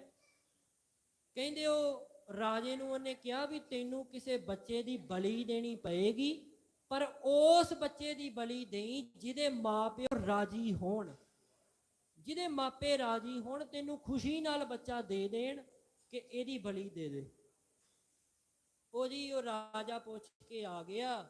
ਕਹਿੰਦੇ ਉਹਨੇ ਸਾਰੇ ਸ਼ਹਿਰ ਵਿੱਚ ਢੰਡੋਰਾ, ਉਦੋਂ ਤੁਹਾਨੂੰ ਪਤਾ ਹੀ ਹੈ ਨਾ, ਹੋਕਾ ਦਿੰਦੇ ਸੀ ਢੋਲ ਵਜਾ ਕੇ, ਉਹ ਸਾਰੇ ਸ਼ਹਿਰ ਵਿੱਚ ਹੀ ਉਹਨੇ ਰੋਲਾ ਪਾ ਦਿੱਤਾ, ਜੀ ਇਦਾਂ ਪੁੱਤਰ ਚਾਹੀਦਾ ਹੈ ਰਾਜੇ ਨੂੰ ਬਲੀ ਵਾਸਤੇ, ਜੇ ਕੋਈ ਹੈ ਬਲੀ ਦੇਣ ਵਾਸਤੇ ਤਿਆਰ ਹੈ ਆਪਣੇ ਬੱਚੇ ਦੀ ਤੇ ਰਾਜੇ ਪਾਸ ਲੈ ਕੇ ਜਾਵੇ।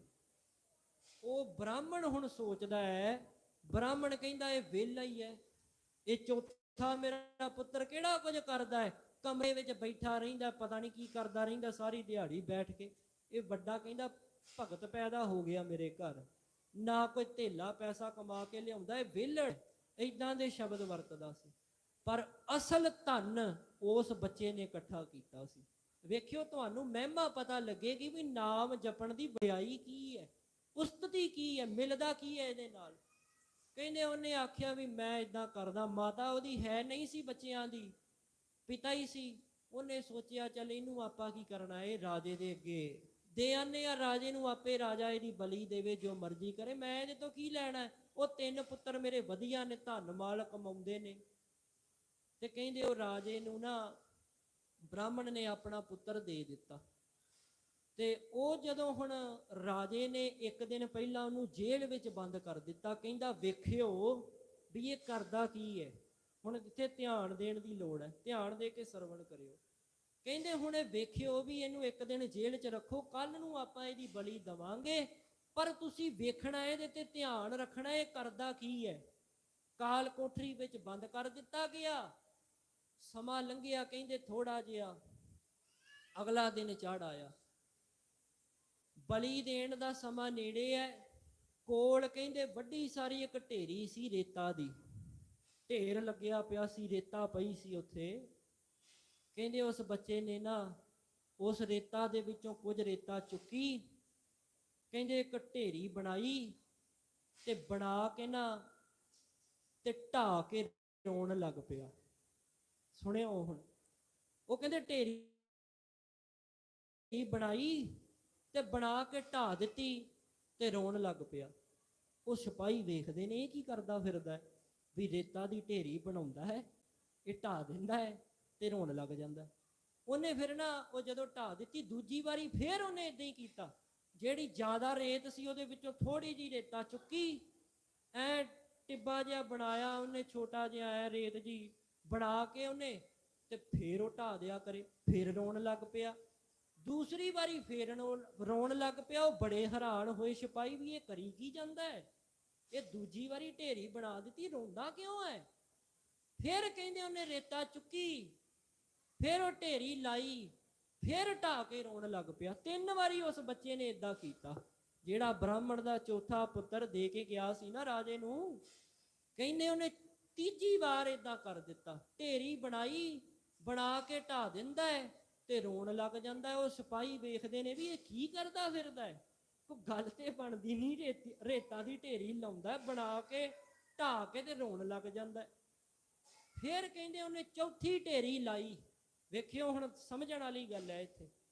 ਚੌਥੀ ਢੇਰੀ ਕਹਿੰਦੇ ਜਦੋਂ ਉਹਨੇ ਲਾਈ ਨਾ, ਫਿਰ ਉਹ ਰੋਇਆ ਨਹੀਂ, ਨਾ ਹੀ ਉਹਨੇ ਢਾਈ ਵੀ ਨਹੀਂ, ਬਣੀ ਰਹਿਣ ਦਿੱਤੀ ਵੱਡੀ ਸਾਰੀ। 3 ਢੇਰੀਆਂ ਨਾਲੋਂ ਵੱਡੀ ਢੇਰੀ ਲਾਈ ਇਸ ਵਾਰ, ਚੌਥੀ ਵਾਰ, ਤੇ ਬਣਾ ਕੇ ਉੱਚੀ ਉੱਚੀ ਹੱਸਿਆ। ਕਹਿੰਦੇ ਬੜਾ ਖੁੱਲ ਕੇ ਹੱਸਿਆ, ਜਿਵੇਂ ਚਾਅ ਹੀ ਬੜਾ ਚੜ੍ਹਦਾ ਐ। ਇੱਕ ਵਾਰੀ ਜਿਵੇਂ ਉਹ ਕਹਿੰਦੇ ਹੁਣ ਮੌਤ ਨੇੜੇ ਹੈ, ਤੇ ਮੌਤ ਤੋਂ ਪਹਿਲਾਂ ਖੁੱਲ ਕੇ ਹੱਸਿਆ। 3 ਵਾਰੀ ਰੋਇਆ ਵੀ ਰੱਜ ਕੇ, ਢੇਰੀ ਬਣਾਈ ਗਿਆ, ਢਾਹ ਦਿੰਦਾ ਸੀ, ਫਿਰ ਬਣਾਉਂਦਾ ਸੀ, ਫਿਰ ਢਾਹ ਦਿੰਦਾ ਸੀ, ਇਉਂ 3 ਵਾਰੀ ਕੀਤਾ। ਚੌਥੀ ਵਾਰੀ ਵੱਡੀ ਢੇਰੀ ਲਾ ਕੇ ਤੇ ਬੜਾ ਹੱਸਿਆ। ਉਹ ਸਿਪਾਹੀਆਂ ਨੇ ਰਾਜੇ ਤੱਕ ਖਬਰ ਪਹੁੰਚਾਈ, ਜੀ ਏਦਾਂ ਢੇਰੀਆਂ ਬਣਾ ਕੇ ਤੇ ਢਾਹ ਕੇ ਰੋਂਦਾ ਰਿਹਾ। ਹੁਣ ਇੱਕ ਵੱਡੀ ਜੀ ਢੇਰੀ ਲਾ ਕੇ ਤੇ ਹੱਸੀ ਜਾਂਦਾ ਇਕੱਲਾ ਹੀ, ਇਹ ਪਤਾ ਨਹੀਂ ਕੀ ਕਰਦਾ ਫਿਰਦਾ। ਆ ਕੇ ਵੇਖੋ, ਸਾਨੂੰ ਤੇ ਦਿਮਾਗੀ ਤੌਰ ਤੇ ਠੀਕ ਨਹੀਂ ਲੱਗਦਾ, ਇਹ ਪਤਾ ਨਹੀਂ ਕਰੀ ਕੀ ਜਾਂਦਾ, ਢੇਰੀਆਂ ਲਾਉਂਦਾ, ਢਾਹ ਕੇ ਰੋਂਦਾ, ਫਿਰ ਹੱਸਣ ਲੱਗ ਜਾਂਦਾ। ਉਹ ਰਾਜਾ ਆ ਗਿਆ। ਰਾਜੇ ਨੇ ਕਹਿੰਦੇ ਉਹਨੂੰ ਮਿਲਣ ਦੀ ਇੱਛਾ ਪ੍ਰਗਟ ਕੀਤੀ। ਜਦੋਂ ਉਹਨੂੰ ਮਿਲਿਆ ਨਾ, ਉਹਨੂੰ ਬਾਹਰ ਕੱਢਿਆ, ਕਿਹਾ ਵੀ ਇਹਨੂੰ ਲੈ ਕੇ ਆਓ। ਲਿਆਂਦਾ ਤੇ ਉਹਨੇ ਪੁੱਛਿਆ, ਕਹਿੰਦਾ ਵੀ ਇਹ ਤੂੰ ਕੀ ਕਰ ਰਿਹਾ ਸੀ, ਮੈਨੂੰ ਦੱਸ, ਮੈਨੂੰ ਸਮਝਾ। ਉਹ ਕਹਿੰਦਾ ਰਾਜਾ ਤੂੰ ਕੀ ਕਰਨਾ ਹੈ, ਤੂੰ ਆਪਣਾ ਕੰਮ ਕਰ, ਤੇਰਾ ਕੰਮ ਹੈ ਮੇਰੀ ਬਲੀ ਦੇਣੀ ਹੈ ਨਾ ਤੂੰ, ਤੇ ਤੂੰ ਮੇਰੀ ਬਲੀ ਦੇ ਛੱਡ, ਤੂੰ ਤੇ ਮੈਨੂੰ ਲੈ ਕੇ ਹੀ ਇਸ ਵਾਸਤੇ ਆਇਆ, ਤੇਰੇ ਸਮਝ ਪੈਣ ਵਾਲੀਆਂ ਗੱਲਾਂ ਨਹੀਂ, ਤੂੰ ਆਪਣਾ ਕੰਮ ਕਰ। ਉਹ ਕਹਿੰਦਾ ਨਹੀਂ, ਕਿਉਂਕਿ ਨਾ ਰਾਜਿਆਂ ਨੂੰ ਆਮ ਸੁਭਾਅ ਹੀ ਹੁੰਦਾ ਇਹ ਜਾਣਨ ਦਾ ਵੀ ਕਿਉਂ ਕਰ ਰਿਹਾ, ਇਹਦੇ ਪਿੱਛੇ ਕਾਰਨ ਕੀ ਹੈ, ਸਾਨੂੰ ਪਤਾ ਤਾਂ ਲੱਗੇ ਵੀ ਇਹ ਕਾਹਦੇ ਵਾਸਤੇ ਇਦਾਂ ਕਰ ਰਿਹਾ। ਤੇ ਕਹਿੰਦੇ ਉਹਨੇ ਖਿਹੜੇ ਹੀ ਪੈ ਗਿਆ, ਕਹਿੰਦਾ ਨਹੀਂ ਮੈਂ ਪਤਾ ਕਰਨਾ ਹੈ ਤੇਰੇ ਤੋਂ ਵੀ ਇਹ ਕੀਤਾ ਕਿਉਂ ਹੈ ਤੂੰ। ਫਿਰ ਉਹਨੇ ਦੱਸਿਆ, ਕਹਿੰਦਾ ਰਾਜਾ ਅਫਸੋਸ ਦੀ ਗੱਲ ਹੈ, ਜਿਨ੍ਹਾਂ ਤੋਂ ਬੱਚਾ ਪੈਦਾ ਹੁੰਦਾ ਨਾ, ਜਿਨ੍ਹਾਂ ਕਰਕੇ ਸੰਸਾਰ ਵਿੱਚ ਆਉਂਦਾ ਹੈ ਮਾਤਾ ਪਿਤਾ ਕਰਕੇ, ਪਹਿਲਾਂ ਤਾਂ ਮੈਨੂੰ ਅਫਸੋਸ ਇਹ ਹੈ ਮੇਰੀ ਮਾਂ ਨਹੀਂ, ਸ਼ਾਇਦ ਜੇ ਉਹ ਅੱਜ ਜਗ ਤੇ ਹੁੰਦੀ ਤਾਂ ਮੈਨੂੰ ਬਚਾ ਲੈਂਦੀ। ਪਹਿਲੀ ਗੱਲ ਤਾਂ ਮੇਰੀ ਮਾਂ ਨਹੀਂ, ਦੂਸਰਾ ਮੇਰਾ ਪਿਤਾ ਪਤਾ ਨਹੀਂ ਮੇਰੇ ਬਾਰੇ ਕਿਹੋ ਜਿਹੀ ਵਿਚਾਰ ਰੱਖਦਾ ਹੈ, ਉਹ ਮੈਨੂੰ ਚੰਗਾ ਨਹੀਂ ਸਮਝਦਾ, ਮੈਨੂੰ ਪਸੰਦ ਨਹੀਂ ਕਰਦਾ, ਇਸ ਕਰਕੇ ਮੈਨੂੰ ਬਲੀ ਦੇਣ ਵਾਸਤੇ ਉਹਨੇ ਤੇਰੇ ਕੋਲ ਛੱਡ ਦਿੱਤਾ ਹੈ ਕਿ ਇਹ ਮੇਰੀ ਬਲੀ ਦੇ ਦਿਓ। ਤੇ ਕਹਿੰਦਾ ਪਹਿਲੇ ਅੰਗ ਰੱਖਿਅਕ, ਹੁਣ ਜੇ ਮਾੜੀ ਜਿਹੀ ਵੀ ਬੱਚੇ ਨੂੰ ਆਂਚ ਆਵੇ ਨਾ ਤੇ ਮਾਂ ਦਾ ਹਿਰਦਾ ਇਹੋ ਜਿਹਾ ਕੰਬ ਜਾਂਦਾ ਹੈ ਵੀ ਮੇਰੇ ਬੱਚੇ ਨੂੰ ਕਿਉਂ ਇਦਾਂ ਹੋ ਗਿਆ। ਪਿਤਾ ਵੀ ਮਹਿਸੂਸ ਕਰਦਾ ਵੀ ਕਿਉਂ ਮੇਰੇ ਪੁੱਤਰ ਦੇ ਇਉਂ ਹੋਇਆ, ਕਿਉਂ ਇਹਦੇ ਸੱਟ ਲੱਗ ਗਈ ਹੈ ਜਾਂ ਕੁਝ ਵੀ। ਕਈ ਤੇ ਇੰਨਾ ਪ੍ਰੇਮ ਕਰਦੇ ਨੇ, ਉਹ ਸੂਈ ਲੱਗਣੀ ਹੋਵੇ ਵੇਖ ਨਹੀਂ ਸਕਦੇ, ਇੰਨਾ ਪ੍ਰੇਮ ਹੈ ਕਈ ਮਾਵਾਂ ਦਾ, ਪਿਤਾ ਦਾ। ਇਉਂ ਹੀ ਕਹਿੰਦੇ ਹੋ ਨਾ, ਕਹਿੰਦਾ ਪਹਿਲੇ ਅੰਗ ਰੱਖੇ ਇੱਕ ਬੱਚੇ ਦੇ ਮਾਤਾ ਪਿਤਾ ਹੁੰਦੇ ਨੇ ਰਾਜਾ, ਤੇ ਮੈਂ ਪਹਿਲੀ ਢੇਰੀ ਬਣਾਈ ਤੇ ਢਾਹ ਕੇ ਤਾਂ ਰੋ ਪਿਆ ਕਿ ਅੱਜ ਮਾਤਾ ਪਿਤਾ ਵੀ ਮੇਰੀ ਮਦਦ ਨਹੀਂ ਕਰ ਸਕੇ, ਨਹੀਂ ਕਰ ਰਹੇ, ਤੇਰੇ ਸਾਹਮਣੇ ਹੈ। ਜਿਸ ਪਿਤਾ ਨੇ ਮੈਨੂੰ ਬਚਾਉਣਾ ਹੈ ਉਹੀ ਤੇ ਤੇਰੇ ਕੋਲ ਛੱਡ ਕੇ ਗਿਆ ਕਿ ਇਹਦੀ ਬਲੀ ਦੇ ਦਿਓ, ਕਿਸੇ ਕੰਮ ਦਾ ਨਹੀਂ, ਮੈਂ ਕੀ ਕਰਾਂ। ਫਿਰ ਕਹਿੰਦਾ ਮੈਂ ਦੂਸਰੀ ਢੇਰੀ ਬਣਾਈ ਤੇ ਢਾਹ ਕੇ ਤਾਂ ਰੋ ਪਿਆ, ਦੂਸਰੇ ਉਸ ਪ੍ਰਜਾ ਦੇ ਰਾਜੇ ਦੀ ਸਹਾਇਤਾ ਦੀ ਲੋੜ ਹੁੰਦੀ ਹੈ ਕਿ ਚੱਲ ਮਾਪਿਆਂ ਨੇ ਨਹੀਂ ਜਾਂ ਕੋਈ ਵੱਡਾ ਕੰਮ ਹੈ ਤੇ ਚੱਲ ਰਾਜੇ ਕੋਲ ਚੱਲਦੇ ਆ, ਮਦਦ ਕਰੇਗਾ, ਕੋਈ ਸਹਾਇਤਾ ਕਰ ਦੇਵੇਗਾ। ਪਰ ਕਹਿੰਦਾ ਮੈਂ ਕਿਹਦੇ ਕੋਲ ਫਰਿਆਦ ਕਰਾਂ, ਤੂੰ ਸਾਰਿਆਂ ਨਾਲੋਂ ਤਕੜਾ ਰਾਜਾ ਹੈ, ਜੇ ਮੈਂ ਕਿਸੇ ਹੋਰ ਰਾਜੇ ਕੋਲ ਜਾਵਾਂ ਉਹਨਾਂ ਦੀ ਵੀ ਨਹੀਂ ਤੂੰ ਮੰਨਦਾ, ਮੈਨੂੰ ਪਤਾ ਹੈ ਤੇਰਾ, ਕਿਉਂਕਿ ਤੂੰ ਸਾਰਿਆਂ ਨਾਲੋਂ ਤਕੜਾ ਹੈ। ਤੇ ਕਹਿੰਦਾ ਸਾਡੇ ਸ਼ਹਿਰ ਦਾ ਹੀ ਤਾਂ ਤੂੰ ਰਾਜਾ ਹੈ ਤੇ ਤੇਰੇ ਕੋਲ ਮੈਂ ਕੀ ਫਰਿਆਦ ਕਰਾਂ, ਕਿਉਂਕਿ ਤੂੰ ਹੀ ਤਾਂ ਮੇਰੀ ਬਲੀ ਦੇਣੀ ਹੈ। ਫਿਰ ਤਾਂ ਕਹਿੰਦਾ ਮੈਂ ਦੂਸਰੀ ਢੇਰੀ ਵੀ ਬਣਾਈ ਤੇ ਢਾਹ ਕੇ ਰੋਣ ਲੱਗ ਪਿਆ ਕਿ ਜਿਸ ਰਾਜੇ ਨੇ ਹੀ ਮੇਰੀ ਮਦਦ ਕਰਨੀ ਸੀ ਉਸੇ ਨਹੀਂ ਤਾਂ ਮੇਰੀ ਬਲੀ ਦੇਣੀ ਹੈ, ਮੈਂ ਕਿਹਦੇ ਅੱਗੇ ਫਰਿਆਦ ਕਰਾਂ। ਤੇ ਫਿਰ ਕਹਿੰਦਾ ਮੈਂ ਤੀਸਰੀ ਢੇਰੀ ਤਾਂ ਲਾਈ, ਮੈਂ ਬ੍ਰਾਹਮਣ ਦਾ ਪੁੱਤਰ ਆ, ਤੀਸਰੇ ਦੇਵੀ ਦੇਵਤੇ ਰੱਖਿਆ ਕਰਦੇ ਨੇ। ਉਹ ਰਾਜਾ ਕਹਿੰਦਾ ਮੈਂ ਤੇ ਤੀਸਰੀ ਢੇਰੀ ਬਣਾ ਕੇ ਢਾਹ ਦਿੱਤੀ ਹੈ, ਜਿਸ ਦੇਵੀ ਦੇ ਅੱਗੇ ਕਹਿੰਦਾ ਤੂੰ ਮੇਰੀ ਬਲੀ ਦੇਣੀ ਹੈ ਉਸੇ ਦੇਵੀ ਦੇਵਤਿਆਂ ਨੇ ਤਾਂ ਸਾਡੀ ਰੱਖਿਆ ਕਰਨੀ ਹੈ, ਮੈਂ ਕਿਹਦੇ ਅੱਗੇ ਫਰਿਆਦ ਕਰਾਂ। ਉਸੇ ਦੇਵੀ ਅੱਗੇ ਤਾਂ ਤੂੰ ਮੇਰੀ ਬਲੀ ਦੇ ਰਿਹਾ ਤੇ ਮੈਂ ਫਰਿਆਦ ਕਿਹਦੇ ਅੱਗੇ ਕਰਾਂ। ਕਹਿੰਦਾ ਮੈਂ ਤਾਂ ਤੀਜੀ ਢੇਰੀ ਬਣਾਈ ਤੇ ਢਾਹ ਕੇ ਰੋਣ ਲੱਗ ਪਿਆ। ਤੇ ਉਹ ਕਹਿੰਦਾ ਚੌਥੀ ਦਾ ਕੀ ਕਾਰਨ ਹੈ, ਹੱਸਿਆ ਕਿਉਂ ਹੈ। ਕਹਿੰਦਾ ਸੁਣ ਫਿਰ, ਉਸ ਅਕਾਲ ਪੁਰਖ ਵਾਹਿਗੁਰੂ ਦਾ ਮੈਂ ਨਾਮ ਜਪਿਆ, ਜਿੰਨੀ ਵੀ ਜ਼ਿੰਦਗੀ ਜਿਉਈ ਹੈ ਨਾ, ਕੰਮ ਕੋਈ ਨਹੀਂ ਕੀਤਾ ਉਹਦੇ ਨਾਮ ਤੋਂ ਲਹਿਦਾ। ਕਹਿੰਦਾ ਚੌਥੀ ਢੇਰੀ ਤਾਂ ਬਣਾਈ ਤੇ ਬਣਾਈ ਵੀ ਵੱਡੀ, ਉਹ ਰਾਜਿਆਂ ਦਾ ਮਹਾਰਾਜਾ ਹੈ, ਉਹ ਅਕਾਲ ਪੁਰਖ ਵਾਹਿਗੁਰੂ ਹੈ, ਮੈਨੂੰ ਉਸੇ ਤੇ ਭਰੋਸਾ ਹੈ, ਭਾਵੇਂ ਹੋਰ ਮੈਨੂੰ ਕਿਸੇ ਨੇ ਨਹੀਂ ਬਚਾਇਆ ਪਰ ਮੈਨੂੰ ਪੂਰੀ ਉਮੀਦ ਹੈ, ਇਹ ਪੂਰਾ ਭਰੋਸਾ ਹੈ, ਪੂਰਾ ਵਿਸ਼ਵਾਸ ਹੈ।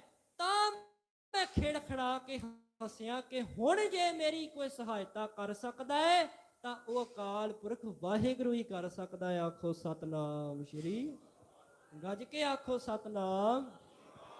ਹੁਣ ਕਹਿੰਦੇ ਜਿਹੜੀ ਮੇਰੀ ਰੱਖਿਆ ਨਾ ਉਹ ਅਕਾਲ ਪੁਰਖ ਹੀ ਕਰ ਸਕਦਾ, ਹੋਰ ਕੋਈ ਨਹੀਂ। ਤਾਂ ਹੱਸਿਆ ਮੈਂ, ਪਰ ਕਹਿੰਦਾ ਮੈਨੂੰ ਪਤਾ ਹੈ ਤੂੰ ਆਪਣਾ ਕੰਮ ਕਰ, ਦੱਸ ਤੇ ਭਾਵੇਂ ਮੈਂ ਤੈਨੂੰ ਦਿੱਤਾ ਹੀ ਹੈ। ਜਦੋਂ ਰਾਜੇ ਨੇ ਇੰਨੀ ਗੱਲ ਸੁਣੀ, ਕਹਿੰਦੇ ਪੈਰਾਂ ਹੇਠੋਂ ਜ਼ਮੀਨ ਨਿਕਲ ਗਈ, ਕੰਬ ਗਿਆ ਸੀ ਇੱਕ ਵਾਰੀ ਵੀ ਇਹੋ ਜਿਹੇ ਬੱਚੇ ਦੀ ਮੈਂ ਬਲੀ ਦੇਣ ਲੱਗਿਆ, ਐਡਾ ਸੂਝਵਾਨ, ਇੰਨਾ ਸਿਆਣਾ ਸਮਝਦਾਰ ਹੈ, ਮੇਰੇ ਵਰਗਾ ਮੂਰਖ ਕਿਹੜਾ ਹੋ ਸਕਦਾ ਵੀ ਰਾਜਾ ਹੋ ਕੇ ਇਹੋ ਜਿਹੇ ਬੱਚੇ ਦੀ ਮੈਂ ਬਲੀ ਦੇਣ ਲੱਗਿਆ।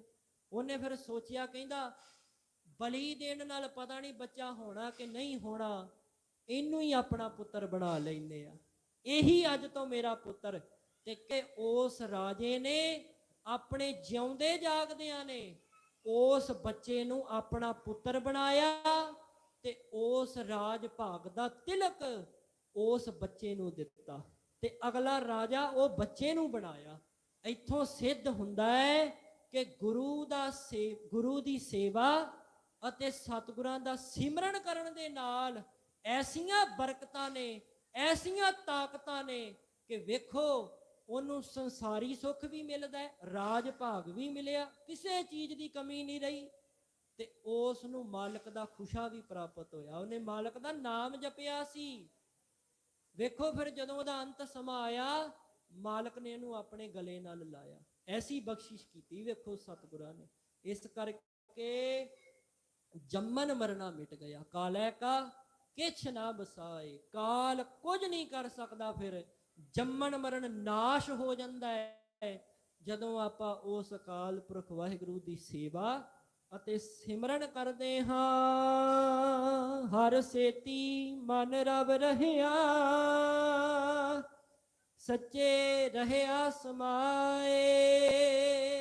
ਜਿਨ੍ਹਾਂ ਦਾ ਕਹਿੰਦੇ ਮਨ ਉਸ ਹਰੀ ਅਕਾਲ ਪੁਰਖ ਵਾਹਿਗੁਰੂ ਦੇ ਰੰਗ ਵਿੱਚ ਰੰਗਿਆ ਗਿਆ। ਪੜ੍ਹਦੇ ਆ, ਲਾਲ ਰੰਗ ਤਿਸ ਕੋ ਲੱਗਾ, ਜਿਸ ਕੇ ਵਡ ਭਾਗਾ, ਮੈਲਾ ਕਦੇ ਨਾ ਹੋਵਈ ਨਹਿ ਲਾਗੈ ਦਾਗਾ। ਐਸਾ ਰੰਗ ਜਾਕੋ ਹਰ ਰੰਗ ਲਾਗੋ ਇਸ ਯੁਗ ਮਹਿ, ਸੋ ਕਹੀਅਤ ਹੈ ਸੂਰਾ, ਆਤਮ ਜਿਣੈ ਸਗਲ ਵਸ ਤਾਕੈ, ਜਾਕਾ ਸਤਿਗੁਰ ਪੂਰਾ। ਇਸ ਪ੍ਰਕਾਰ ਕਹਿੰਦੇ ਉਹ ਹਰ ਸਮੇਂ ਅਕਾਲ ਪੁਰਖ ਵਾਹਿਗੁਰੂ ਦਾ ਨਾਮ ਜਪਦੇ ਨੇ। ਪ੍ਰੇਮ ਰੰਗ, ਹਰ ਰੰਗ ਸੱਚ ਰੰਗ ਵਿੱਚ ਰੱਤੇ ਰਹਿੰਦੇ ਹਨ। ਨਾਨਕ ਹਉ ਬਲਿਹਾਰੀ ਤਿੰਨ ਕੋ, ਜੋ ਚੱਲਨ ਸਤਿਗੁਰ ਭਾਏ। ਧੰਨ ਧੰਨ ਸਤਿਗੁਰੂ ਸ਼੍ਰੀ ਗੁਰੂ ਅਮਰਦਾਸ ਸਾਹਿਬ ਸੱਚੇ ਪਾਤਸ਼ਾਹ ਜੀ ਕਹਿੰਦੇ, ਮੈਂ ਬਲਿਹਾਰ, ਮੈਂ ਵਾਰੇ ਵਾਰੇ ਜਾਨਾ ਉਹਨਾਂ ਗੁਰਸਿੱਖਾਂ ਤੋਂ, ਐਸੇ ਪ੍ਰੇਮੀ ਪੁਰਖਾਂ ਤੋਂ, ਸਤਿਪੁਰਖਾਂ ਤੋਂ, ਮਹਾਪੁਰਖਾਂ ਤੋਂ, ਬ੍ਰਹਮ ਗਿਆਨੀਆਂ ਤੋਂ, ਕਹਿੰਦੇ ਜਿਹੜੇ ਹਰ ਸਮੇਂ ਆਪਣੀ ਜ਼ਿੰਦਗੀ ਦਾ ਜਿਨ੍ਹਾਂ ਨੇ ਅਸੂਲ ਬਣਾਇਆ ਹੋਇਆ ਹੈ ਕਿ ਉਸ ਅਕਾਲ ਪੁਰਖ ਵਾਹਿਗੁਰੂ ਦੀ ਆਗਿਆ ਦੇ ਵਿੱਚ ਚੱਲਣਾ। ਇਹ ਬੜੀ ਵੱਡੀ ਗੱਲ ਹੈ, ਆਗਿਆ ਦੇ ਵਿੱਚ ਚੱਲਣਾ। ਸ਼ਬਦ ਛੋਟਾ ਹੈ ਆਗਿਆ, ਪਰ ਬਹੁਤ ਵੱਡਾ ਇਹਦਾ ਜਿਹੜਾ ਅਭਿਆਸ ਹੈ ਨਾ, ਬੜਾ ਵੱਡਾ ਹੈ। ਕਮਾਈ ਬੜੀ ਵੱਡੀ ਹੈ, ਘਾਲਣਾ ਬੜੀ ਵੱਡੀ ਇਸ ਸ਼ਬਦ ਦੀ, ਆਗਿਆ।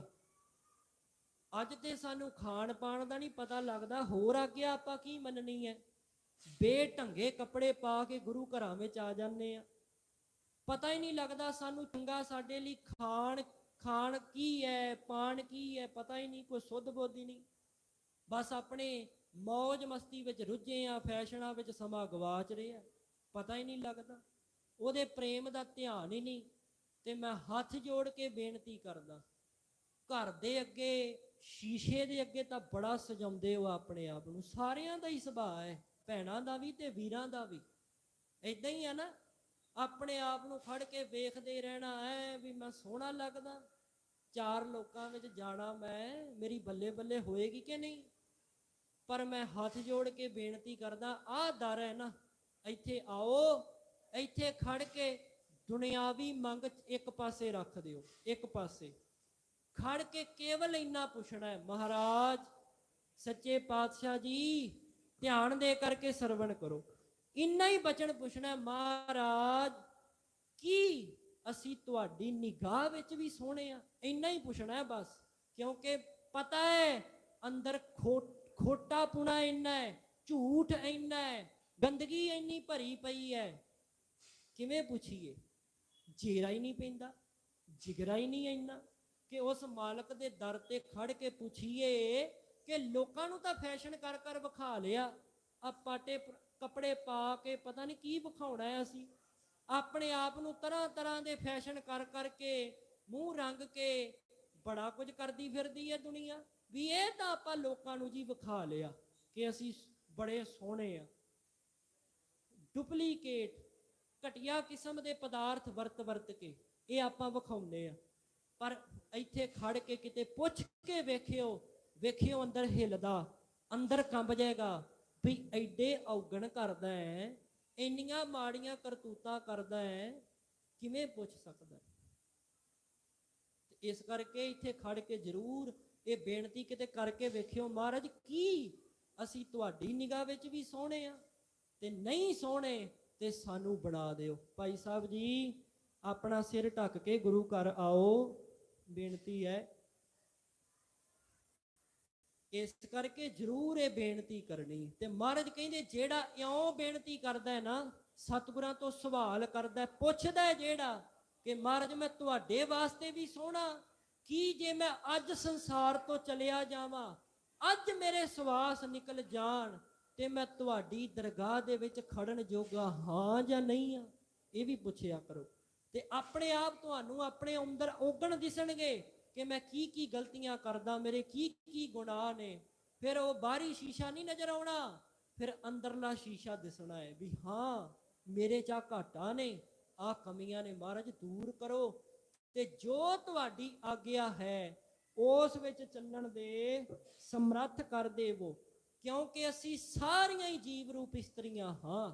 ਉਹ ਪਤੀ ਪਰਮੇਸ਼ਰ ਸ਼ੋ ਕੰਤ ਸਾਡਾ ਇੱਕ ਅਕਾਲ ਪੁਰਖ ਵਾਹਿਗੁਰੂ ਹੈ।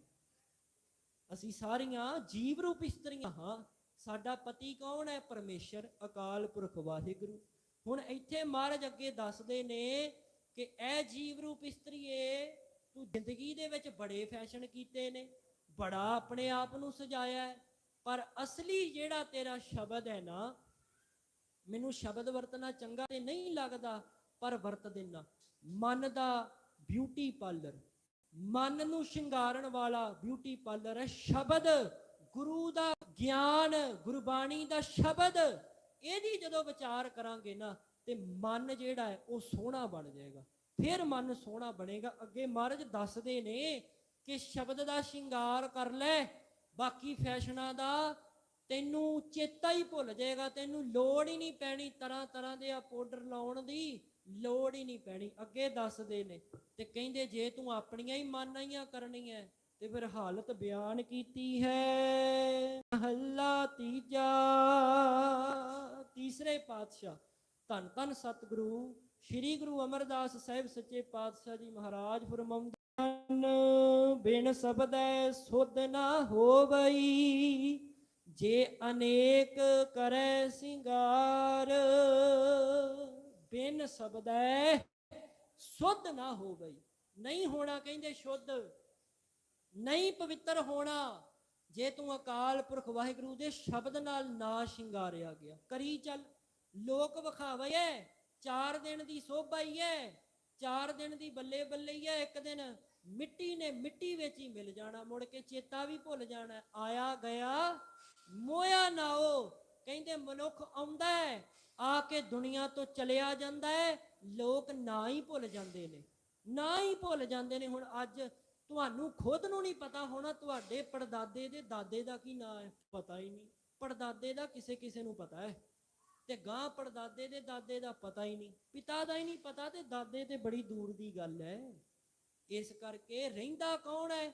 ਨਾਮ ਰਹਿਓ, ਸਾਧੂ ਰਹਿਓ। 2 ਚੀਜ਼ਾਂ ਰਹਿੰਦੀਆਂ ਜਗ ਤੇ, ਨਾਮ ਰਹਿਓ, ਸਾਧੂ ਰਹਿਓ, ਰਹਿਓ ਗੁਰ ਗੋਬਿੰਦ। ਇਸ ਕਰਕੇ ਉਸ ਅਕਾਲ ਪੁਰਖ ਵਾਹਿਗੁਰੂ ਦਾ ਨਾਮ ਜਪੀਏ, ਸ਼ਬਦ ਦਾ ਸ਼ਿੰਗਾਰ ਕਰੀਏ। ਕੁਝ ਮਿੰਟਾਂ ਵਿੱਚ ਹੀ ਆਪਾਂ ਸਮਾਪਤੀ ਕਰ ਦੇਣੀ ਹੈ, 5-7 ਮਿੰਟ ਬਾਕੀ ਨੇ। ਜਥਾ ਆਪਣੇ ਪਾਸ ਪਹੁੰਚ ਚੁੱਕਿਆ ਹੈ।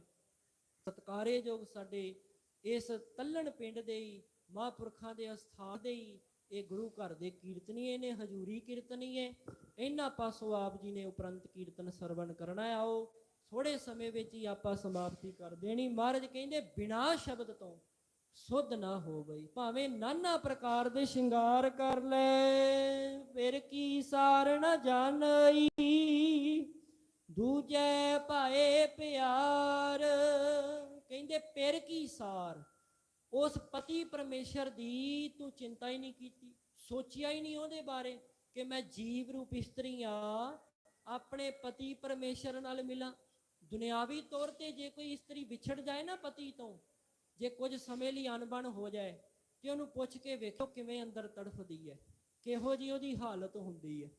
ਤੋ ਕਹਿੰਦੇ ਇਸ ਕਰਕੇ ਫਿਰ ਕੀ ਸਾਰ ਨਾ ਜਾਣਈ। ਤੇ ਹੁਣ ਆਪਾਂ ਜੀਵ ਰੂਪ ਇਸਤਰੀਆਂ ਸੋਚਦੇ ਹੀ ਨਹੀਂ ਵੀ ਅਸੀਂ ਪਰਤੀ ਪਰਮੇਸ਼ਰ ਨੂੰ ਪ੍ਰਾਪਤ ਕਰੀਏ। ਇਸ ਕਰਕੇ ਥਾਂ ਥਾਂ ਹੀ ਕਹਿੰਦੇ ਪ੍ਰੇਮ ਪਾਇਆ ਹੋਇਆ, ਬੱਚਿਆਂ 'ਚ ਹੀ, ਘਰ ਵਾਲੀ ਨਾਲ, ਪਰਿਵਾਰ ਨਾਲ ਹੀ, ਹੋਰ ਹੀ ਰਿਸ਼ਤੇਦਾਰ ਸਾਕ ਸੰਬੰਧੀ ਨਾਲ ਹੀ ਜੁੜੇ ਆ। ਦੂਜੇ ਭਾਏ ਪਿਆਰ, ਅਸਲ ਪ੍ਰੇਮ ਭੁੱਲ ਗਏ ਹਾਂ। ਸਾਕ ਸੁਧ ਸਾਕ ਲਖਣੀ, ਨਾਨਕ ਨਾਰੀ ਵਿੱਚ ਕੁਨਾਰ। ਹੁਣ ਹਾਲਤ ਦੱਸਦੇ ਨੇ, ਕਹਿੰਦੇ ਉਹ ਕਿਹੋ ਜਿਹੀ ਹੈ। ਕੁਸੁੱਧ ਕਹਿੰਦੇ ਖੋਟੀ ਹੈ, ਕੁਲੱਖਣੀ ਭੈੜੀਆਂ ਆਦਤਾਂ ਵਾਲੀ ਹੈ, ਭੈੜੇ ਕੰਮ ਕਰਨ ਵਾਲੀ ਹੈ। ਨਾਨਕ ਨਾਰੀ ਵਿੱਚ ਕੁਨਾਰ, ਇੱਕ ਇਸਤਰੀ ਨਾਲੋਂ ਵੀ ਮੰਦੀ ਇਸਤਰੀ। ਇੱਕ ਤਾਂ ਹੈ ਕੁਚੱਜੀ, ਕੁਚੱਜੀਆਂ ਨਾਲੋਂ ਵੀ ਭੈੜੀ, ਐਸੀ ਕੁਨਾਰ ਹੈ। ਇੱਕ ਸੁਚੱਜੀ ਹੁੰਦੀ ਹੈ, ਭਾਵ ਜਿਹੜੀ ਆਪਣੇ ਗੁਣਾਂ ਨਾਲ ਭਰਪੂਰ ਹੋਵੇ, ਗੁਣਾਂ ਨਾਲ ਭਰਪੂਰ। ਤੇ ਇੱਕ ਕਹਿੰਦੇ ਕੁਚੱਜੀ ਹੁੰਦੀ ਹੈ, ਜਿਹੜੀ ਖਲਾਰਾ ਹੀ ਪਾਈ ਰੱਖਦੀ, ਪਤਾ ਹੀ ਨਹੀਂ ਲੱਗਦਾ ਉਹਨੂੰ ਕੁਝ। ਇਸ ਪ੍ਰਕਾਰ ਕਹਿੰਦੇ ਇਹੋ ਜਿਹੀ ਇਸਤਰੀਆਂ ਵਿੱਚੋਂ ਖੋਟੀ ਇਸਤਰੀ ਹੈ ਜੇ ਅਕਾਲ ਪੁਰਖ ਵਾਹਿਗੁਰੂ ਦੀ, ਪਤੀ ਪਰਮੇਸ਼ਰ ਦੀ ਚਾਹਨਾ ਹੀ ਨਹੀਂ ਮਨ ਵਿੱਚ ਉੱਠੀ, ਪੈਦਾ ਹੀ ਨਹੀਂ ਹੋਈ। ਪੌੜੀ ਹਰ ਹਰ ਆਪਣੀ ਦਇਆ ਕਰ, ਹਰ ਬੋਲੀ ਬਹਿਣੀ। ਹੁਣ ਇੱਥੇ ਅਰਦਾਸ ਕਰਾਉਣੀ ਸਿਖਾਉਂਦੇ ਨੇ, ਕਹਿੰਦੇ ਜੇ ਵਿਛੜ ਗਈ ਹੈ ਨਾ ਇਹ ਜੀਵ ਰੂਪ ਇਸਤਰੀ, ਇਹ ਤੇ ਅਰਦਾਸ ਕਰ। ਆਓ ਆਪਾਂ ਵੀ ਆ ਬੋਲ ਕੇ ਪੰਕਤੀ ਪੜ੍ਹੀਏ, ਫਿਰ 2-3 ਮਿੰਟਾਂ 'ਚ ਹੀ ਸਮਾਪਤੀ। ਅਰਦਾਸ ਕਰਨੀ ਹੈ, ਮਹਾਰਾਜ ਦਇਆ ਕਰੋ, ਸਾਡੀ ਖੈਰ ਉਹ ਦਾਤ ਝੋਲੀ ਪਾ ਦਿਓ ਜਿਹੜੀ ਆਪਾਂ ਆਰੰਭ ਵਿੱਚ ਸੁਣੀ ਹੈ, ਇੱਕ ਸੇਵਾ ਤੇ ਦੂਜਾ ਸਿਮਰਨ। ਆਓ ਮੰਗਦੇ ਆ, ਹੱਥ ਜੋੜ ਕੇ ਸਾਰੇ ਹੀ ਅਰਦਾਸ ਕਰਿਓ। ਪਹਿਲੇ ਹਿੱਸੇ ਵਿੱਚ ਦਾਸ, ਦੂਸਰੇ ਹਿੱਸੇ ਵਿੱਚ ਸਾਰੀਆਂ ਸੰਗਤਾਂ ਗੱਜ ਕੇ ਸਾਥ ਦਿਓ। ਤੋ 2-3 ਮਿੰਟਾਂ 'ਚ ਹੀ ਆਪਾਂ ਸਮਾਪਤੀ ਕਰਦੇ ਨੇ। ਪੜ੍ਹਿਓ ਸਾਰੇ। ਵਿਸਰ ਨਹੀਂ ਦਾਤਾਰ, ਵਿਸਰ ਨਹੀਂ ਦਾਤਾਰ। ਪੜ੍ਹੋ ਵਿਸਰ ਨਹੀਂ ਦਾਤਾਰ। ਵਾਹ ਵਾਹ, ਗੱਜ ਕੇ। ਵਿਸਰ ਨਹੀਂ ਦਾਤਾਰ, ਵਿਸਰ ਨਹੀਂ ਦਾਤਾਰ।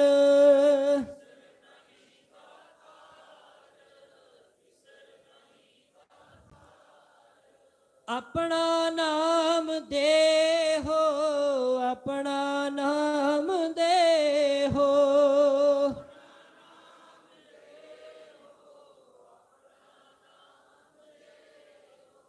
ਆਪਣਾ ਨਾਮ ਦੇਹੋ, ਆਪਣਾ ਨਾਮ ਦੇਹੋ।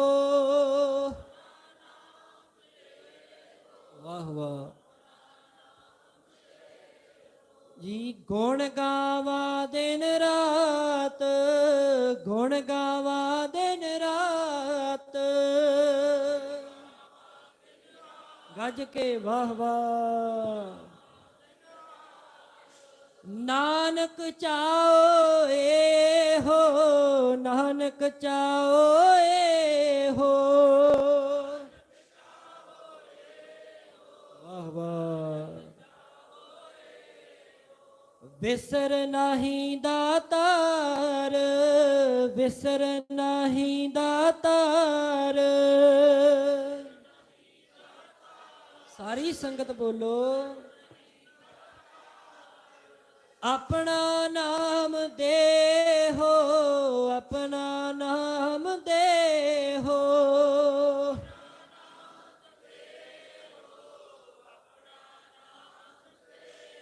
ਵਾਹ ਵਾਹ। ਇਸ ਪ੍ਰਕਾਰ ਕਹਿੰਦੇ ਮਹਾਰਾਜ ਸਾਡੇ ਤੇ ਦਇਆ ਕਰੋ, ਅਸੀਂ ਆਪ ਜੀ ਦੀ ਬਾਣੀ ਹੀ ਬੋਲੀਏ, ਗੁਰਬਾਣੀ ਦੇ ਨਾਲ ਹੀ ਪ੍ਰੇਮ ਕਰੀਏ।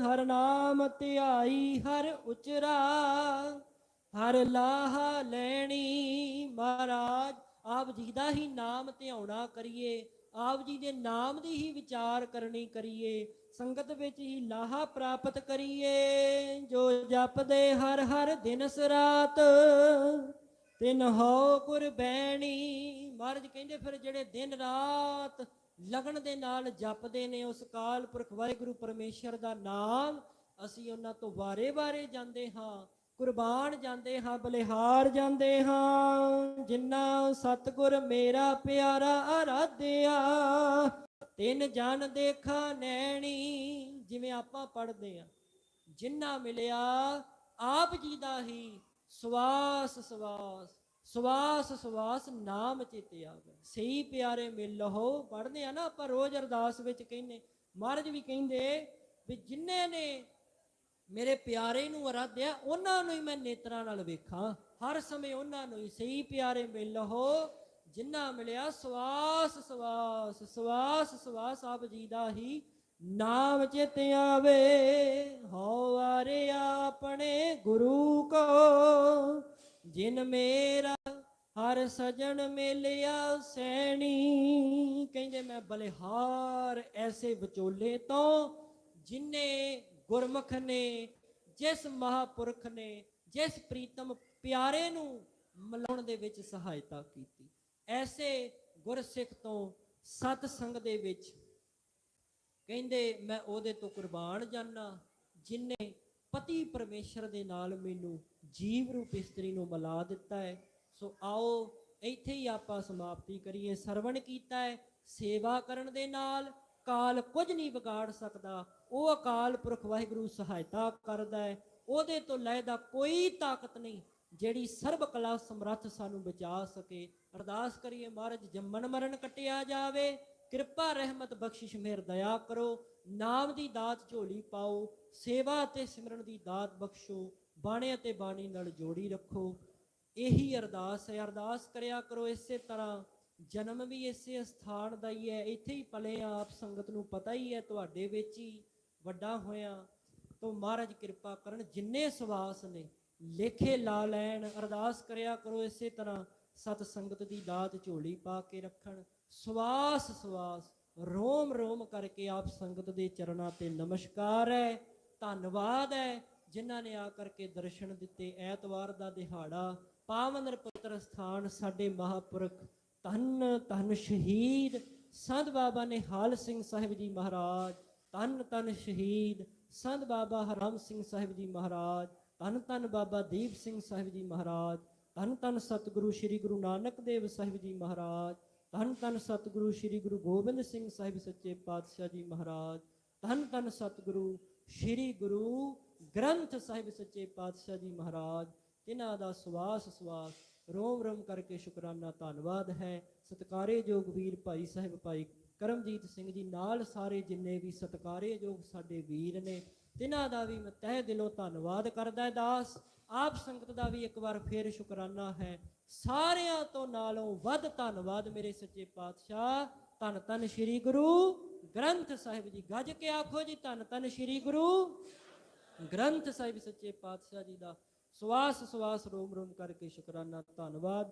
ਦੋ ਪੰਕਤੀਆਂ ਪੜ੍ਹ ਕੇ ਸਮਾਪਤੀ ਹੈ ਜੀ। ਜਿੰਨਾ ਮੇਰਾ ਪਿਆਰਾ, ਜਿੰਨਾ ਸਤਿਗੁਰ ਮੇਰਾ ਪਿਆਰਾ ਆਰਾਧਿਆ, ਤਿੰਨ ਜਨ ਦੇਖਾ ਨੈਣੀ, ਹਉ ਵਾਰਿਆ ਆਪਣੇ ਗੁਰੂ ਕੋ, ਜਿਨ ਮੇਰਾ ਹਰ ਸਜਣ ਮਿਲਿਆ ਸੈਣੀ।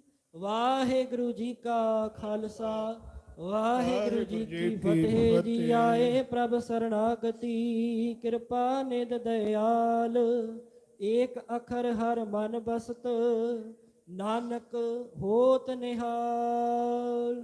ਵਾਹਿਗੁਰੂ ਜੀ ਕਾ ਖਾਲਸਾ, ਵਾਹਿਗੁਰੂ ਜੀ ਕੀ ਫਤਿਹ ਜੀ। ਵਾਹਿਗੁਰੂ ਜੀ ਕਾ ਖਾਲਸਾ,